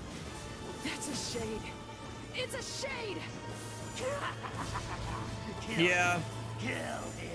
Feel the hate That's what because I knew at this point for sure that she was hearing the voices, so.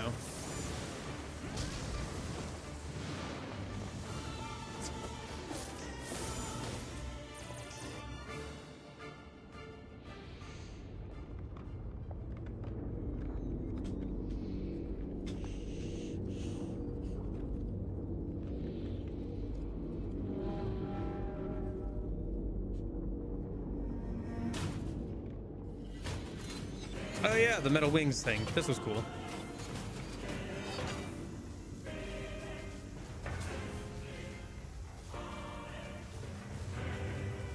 Exterminating.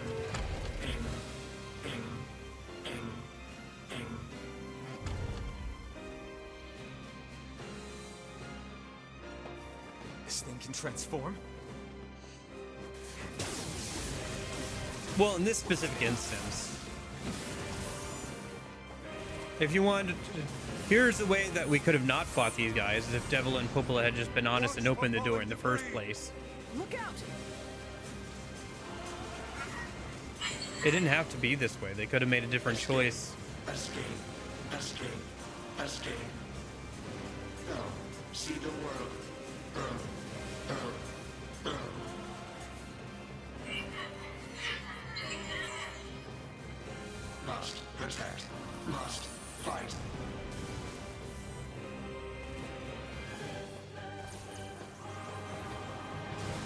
Even Devil and Popola can't open the door? Well then, yeah, it's just a matter of...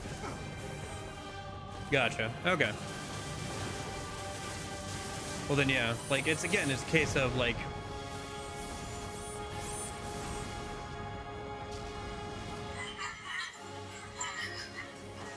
Are you really going to value somebody else over your own sister?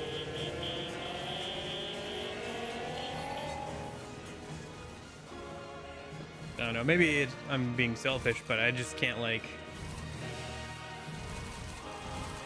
I don't find this to be some great revelation. I kind of saw this twist coming from a mile away, and... Like, I don't find this to be a huge, great revelation that they're, like, sentient or anything like that.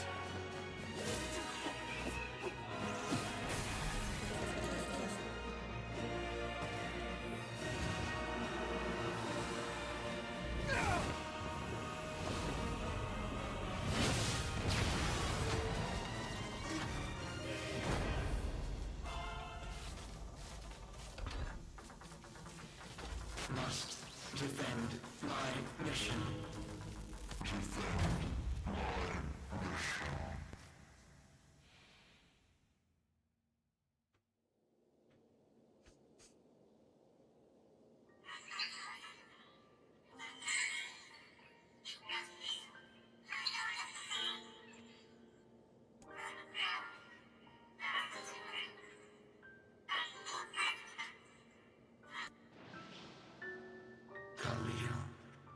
Together. BB. Alone. BB. Cry. Well, also, like, this is just revisionism because, like, BP did not say this in the first round, so. And we can understand the robot, so. Stupid machine! You killed my family! You took everything from me! Why did you have to be here? Why you? Why? Beautiful. What a perfect example of humanity. Do they? They've lived with them for hundreds of years. They've literally raised them multiple times. You're telling me they never developed... If Devil and Popola never developed feelings for the people that were under their care and continue to be robots, then I don't feel any issues with killing them to achieve our goals. If they were real people and they had a connection to the replicants, like it seemed like at least they did somewhat, they said that they didn't want to fight them, then why didn't they make a different choice?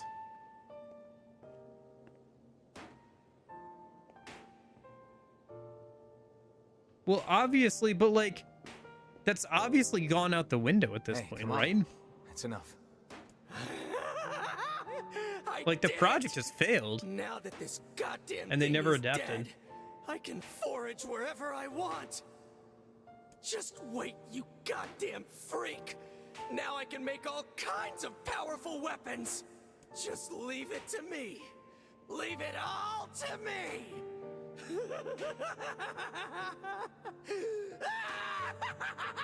Okay, Yuri. Look, we get it. But yeah, no, it was really just his fault the whole time. Okay. Hatred and madness will never heal a wounded heart.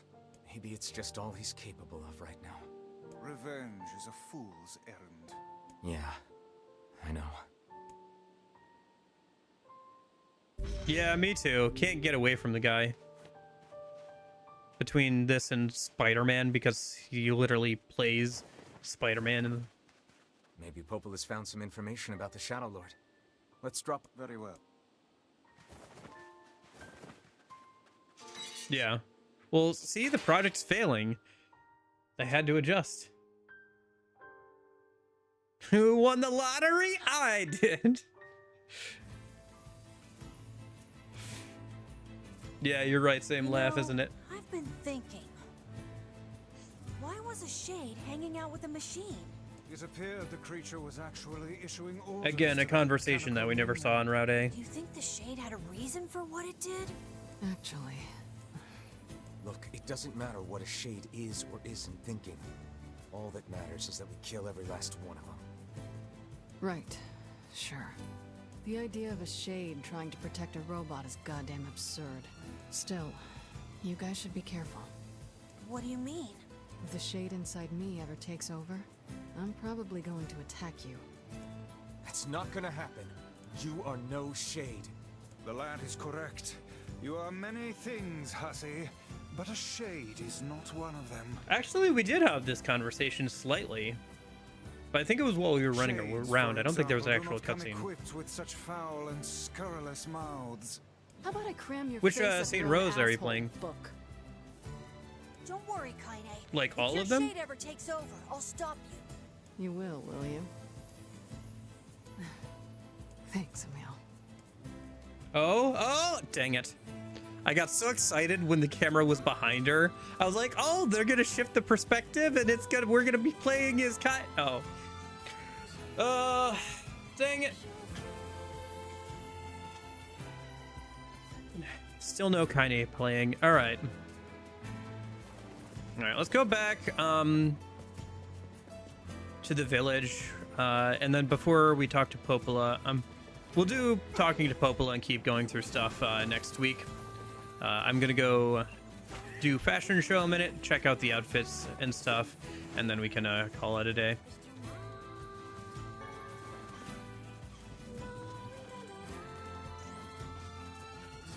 Yeah. Is Saints Row 1 emulatable? Or is it like on Xbox 360 and PS3 or something?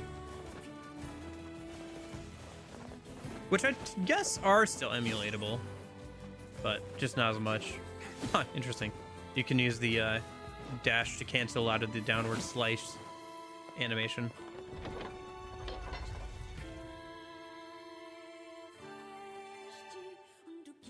Yeah, I gotcha. Okay, that's what I was wondering. Okay. Oh, right. I forgot. I was going to upgrade my weapon. Because I got the large gear. I should be able to now if I go back.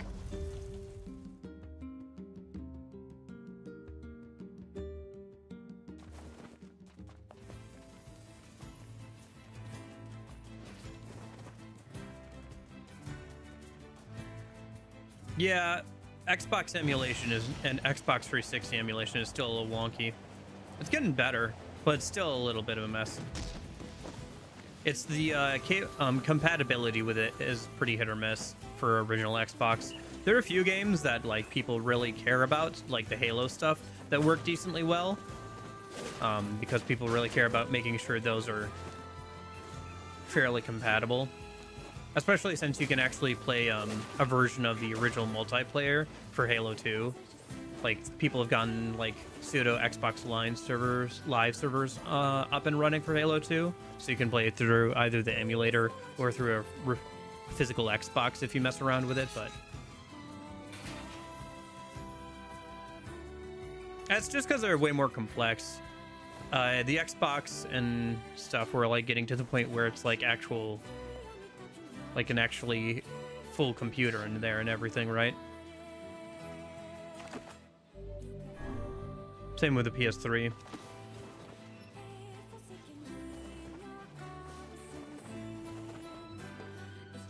Literally, you could run the PS3 as a Linux computer before they took away that functionality due to soft modding, allowing more piracy. If you Shade, can you make? I could. All right. I've got them. Killed some. Here. Could you back by? What can I help you with?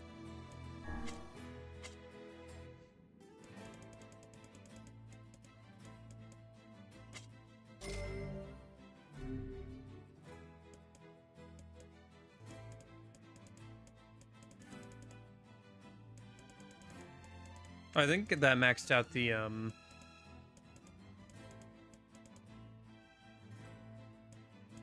yeah, that maxed out the one-handed sword.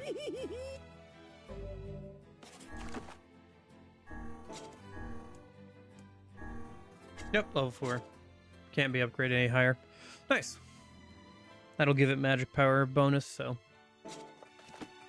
Magic can actually do damage with this thing now.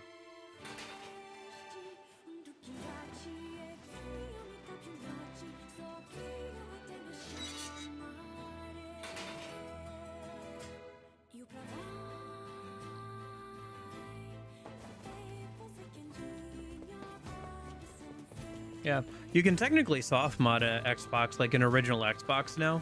I still have to do that with an Xbox that I have. But you can soft mod one and, like, you know, run your totally legal dumps of games that you definitely own on it and everything, so.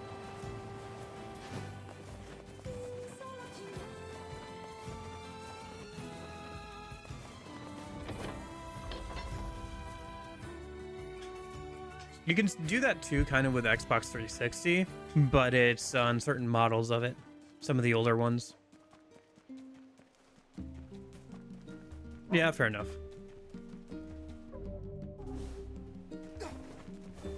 Okay. Let me go ahead and do fashion show, and then I think we're going to call it a day for today, because unfortunately I do have work later today. I got to get some stuff done before I go. Oh, it'll be nice having tomorrow off. The next weekend I won't have to work after stream, so that'll be nice. We can go a bit longer then. Yeah, it sucks. Gotta go do a closing shift tonight. By modern definitions, you don't even own the games you pay for. That's true. A lot of people have said if buying isn't owning, then pirating isn't stealing. Not a sentiment I entirely disagree with. I still like Steam quite a bit, as a service, though.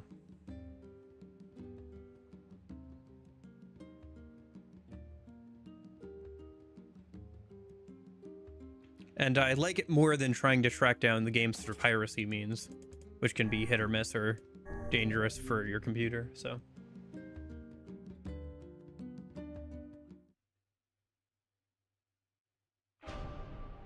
Yeah.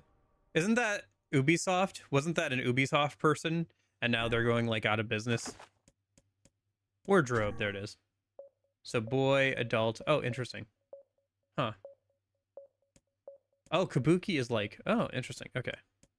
Oh, you can change the magic orbs to be Emil's head. Okay, jeez. So if I just do Kabuki on everybody...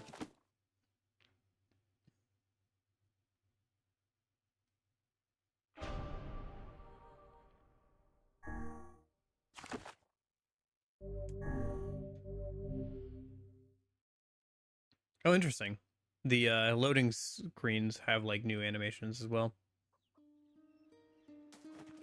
Oh, hello. Hair color change, I think, too. Interesting. Also, it's interesting that the outfits unlock for every... I don't know. Is it the reshade? No? Even without reshade, you're ginger in this outfit.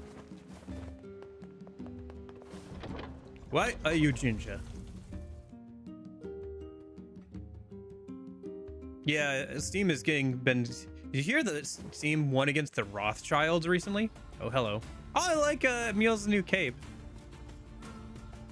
And Kaine's got a Chinese dress on kind of look to her. Interesting.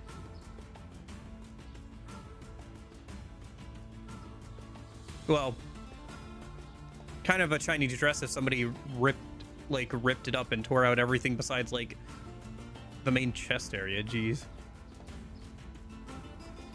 Oh, yeah. No, it's got its issues, but I think overall Steam provides pretty good service.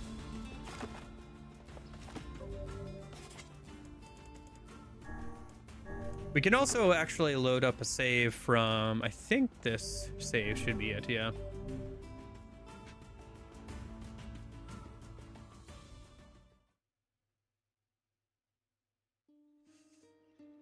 Yeah. Got young Nier here with this save file. Pretty similar to adult Nier. Doesn't really change anything. Okay.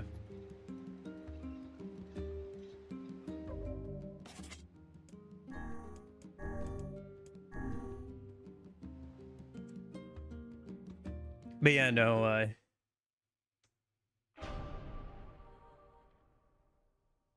Steam has been getting sued from every which way recently, unfortunately.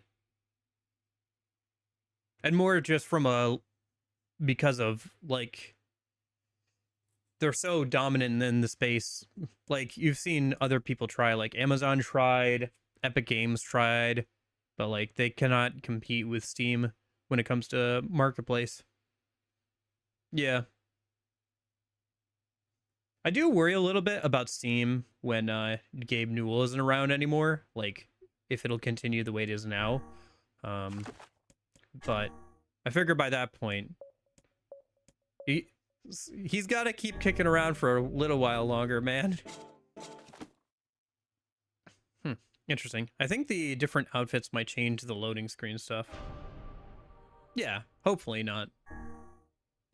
Hopefully he's fostered a culture of, like, thinking like that about stuff, so.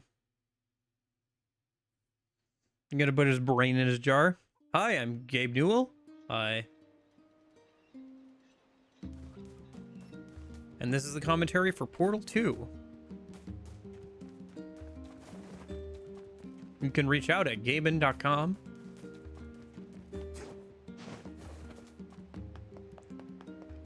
I've never had a burger with fries in it, but I have had a burger with a, have you ever heard of a cheese curd? A cheese curd patty on it. It was something a place I was working for sold, so I tried it. Oh, look at Emil's, like, outfit. That's fun. The Emil outfits are kind of fun, to be honest. Obviously, the Kaine outfits are very attractive, too, but the Emil outfits are fun. He's got, like, a little sword as well there instead of his usual spear. That's cool. The armor on the MC is a bit bulky, but it looks good. I wonder if it changes the... It probably doesn't have outfits for the father there.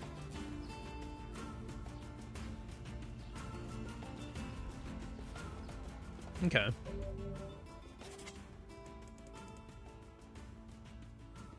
Interesting. Okay. But yeah, I've tried that before, and I don't know. It was interesting once, but I wouldn't recommend it. Yeah. New loading animations. And then here's young Nier with the same outfit. Not as full armor. The legs aren't as armored up as the older version of him. Obviously, though, still similar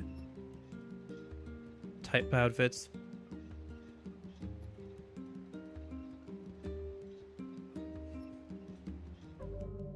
He always has to wear shorts. Yep.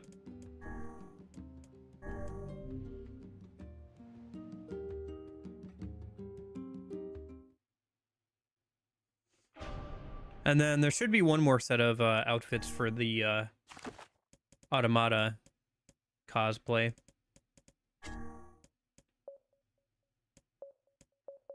Oh no, there's type A and type S. Huh, interesting. Kaine has a couple different ones. Oh.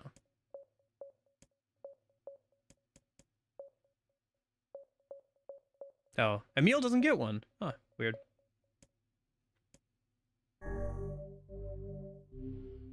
I guess you can dress up Kaine as either 2B or A2. Well, he's already in Automata, that's why. I mean, technically you do get the ability to change the look of magic orbs to be Emil's head, so there's that.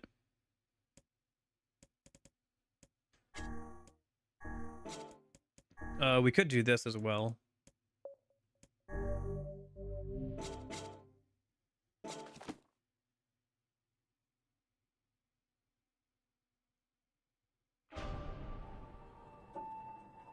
Oh, yeah, there's the Automata soundtrack. Oh, that's funny. It changed the loading screens too.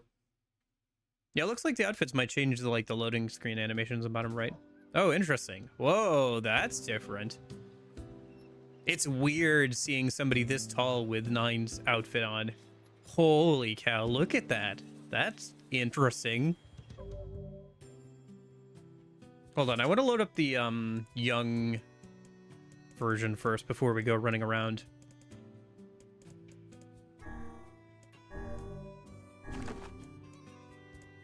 Yeah, where's the booty shorts?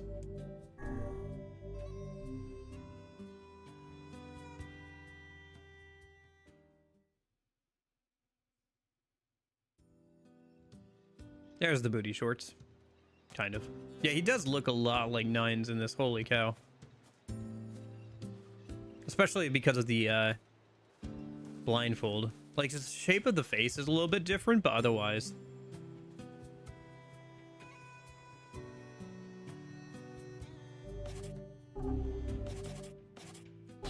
There you go. Look, guys, I modded Nines into Nier Replicant. Oh, no, wait, the book. There's probably a mod to turn it into... Well, maybe not. There might not be a mod to turn it into the turret. No, guys, I'm just using the Vice skin over the... yeah,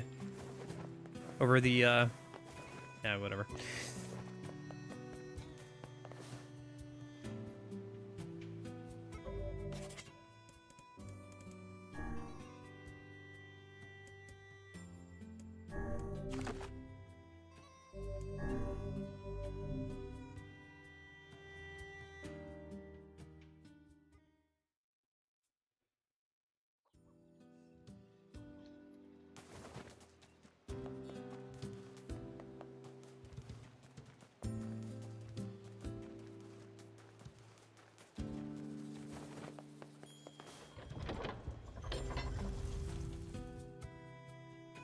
I decided to go look for a flower on my own and end up causing trouble for Box O'Reilly's. I hope he doesn't hate me.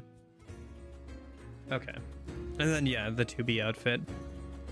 Interestingly enough, somehow, the 2B outfit is, like, the most clothed that I've ever seen Kaine. Like, you can't see her ass at all times. I think there's a mod, by the way, that lets you change out the, this version of the outfit for the, destroyed, like, latex one without the skirt. Hold on, I want to see the Emil Head's bullets a minute.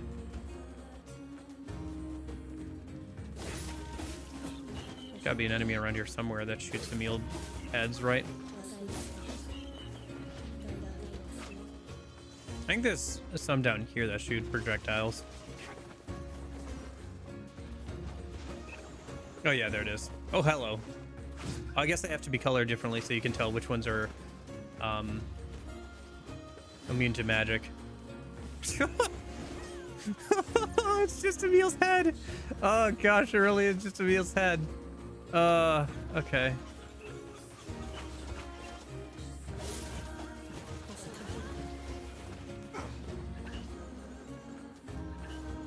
It looks so weird to see the inverted color scheme on the darker ones.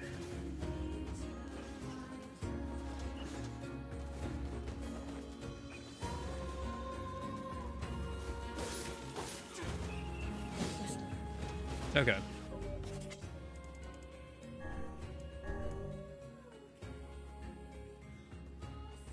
Yeah, that's the last thing I was going to test a minute is I have to go test the A2 outfit a minute.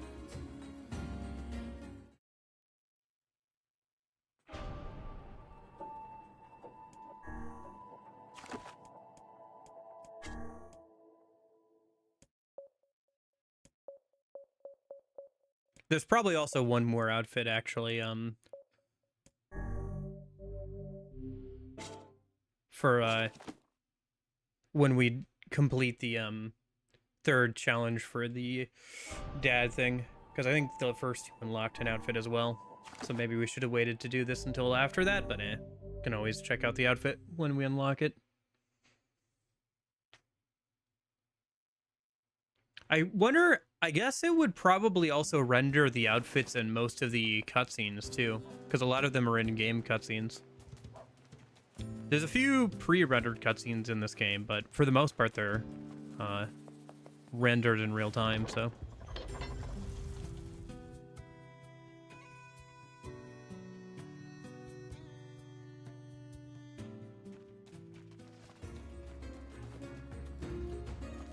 Oh yeah, there it is. Yeah, obviously the face is different. It's interesting that they replicated the, like, destroyed, like, dirty, like, the, like, android look to her. Like, you can see the seams and everything that were visible on A2 as well.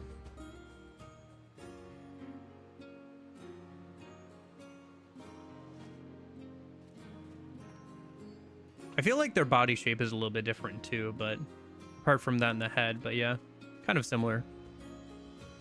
Yeah, ironically enough, the 2B outfit is the most, like, clothed that Kaine ever is.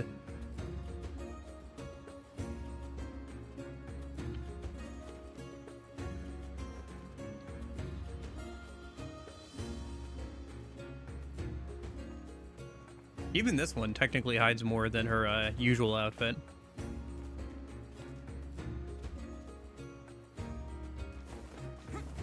Okay.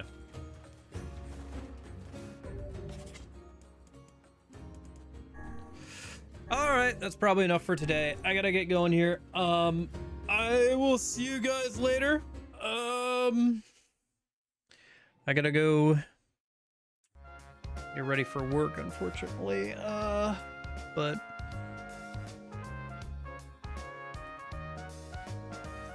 still more clothed than OG costume, yeah.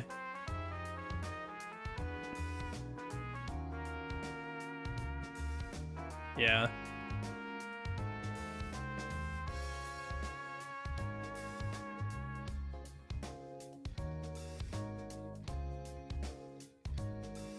Well, I will see you guys. I don't know. I don't know what the week is gonna like. I'll see you later this week for Spider-Man. I think we're pretty close to finishing that game as well. We are like pretty close to the end of that game, so that'll be interesting. Not exactly sure. I think I want to play a little bit of the original Xbox Spider-Man 2 game once I finish that one. But past that, I'm not sure what exactly I'll do. Maybe I'll put up a poll while I'm playing the Xbox one for, like, the weekday streams, or maybe I'll just pick something. There's still plenty of games I'd like to play, so obviously. But yeah, hope you guys are having a good weekend and everything. Thank you so much for hanging out, Corgi, Jason, Nick, anybody else lurking, watching back on the VOD. I hope you guys are all having a good weekend and everything. Thank you so much for hanging out. I'll see you next weekend for, hopefully, I don't know, I guess we'll probably keep running through Route B. I hope we get to play as Kaine. I hope that is an actual feature at some point. Maybe once we get past where Route A ends. So we'll see you next weekend, I guess. Hopefully I'll see you here for that. If not, I hope you have a good day. But yeah, in case I don't see you, hope you have a good afternoon, good evening, and good night. See you guys.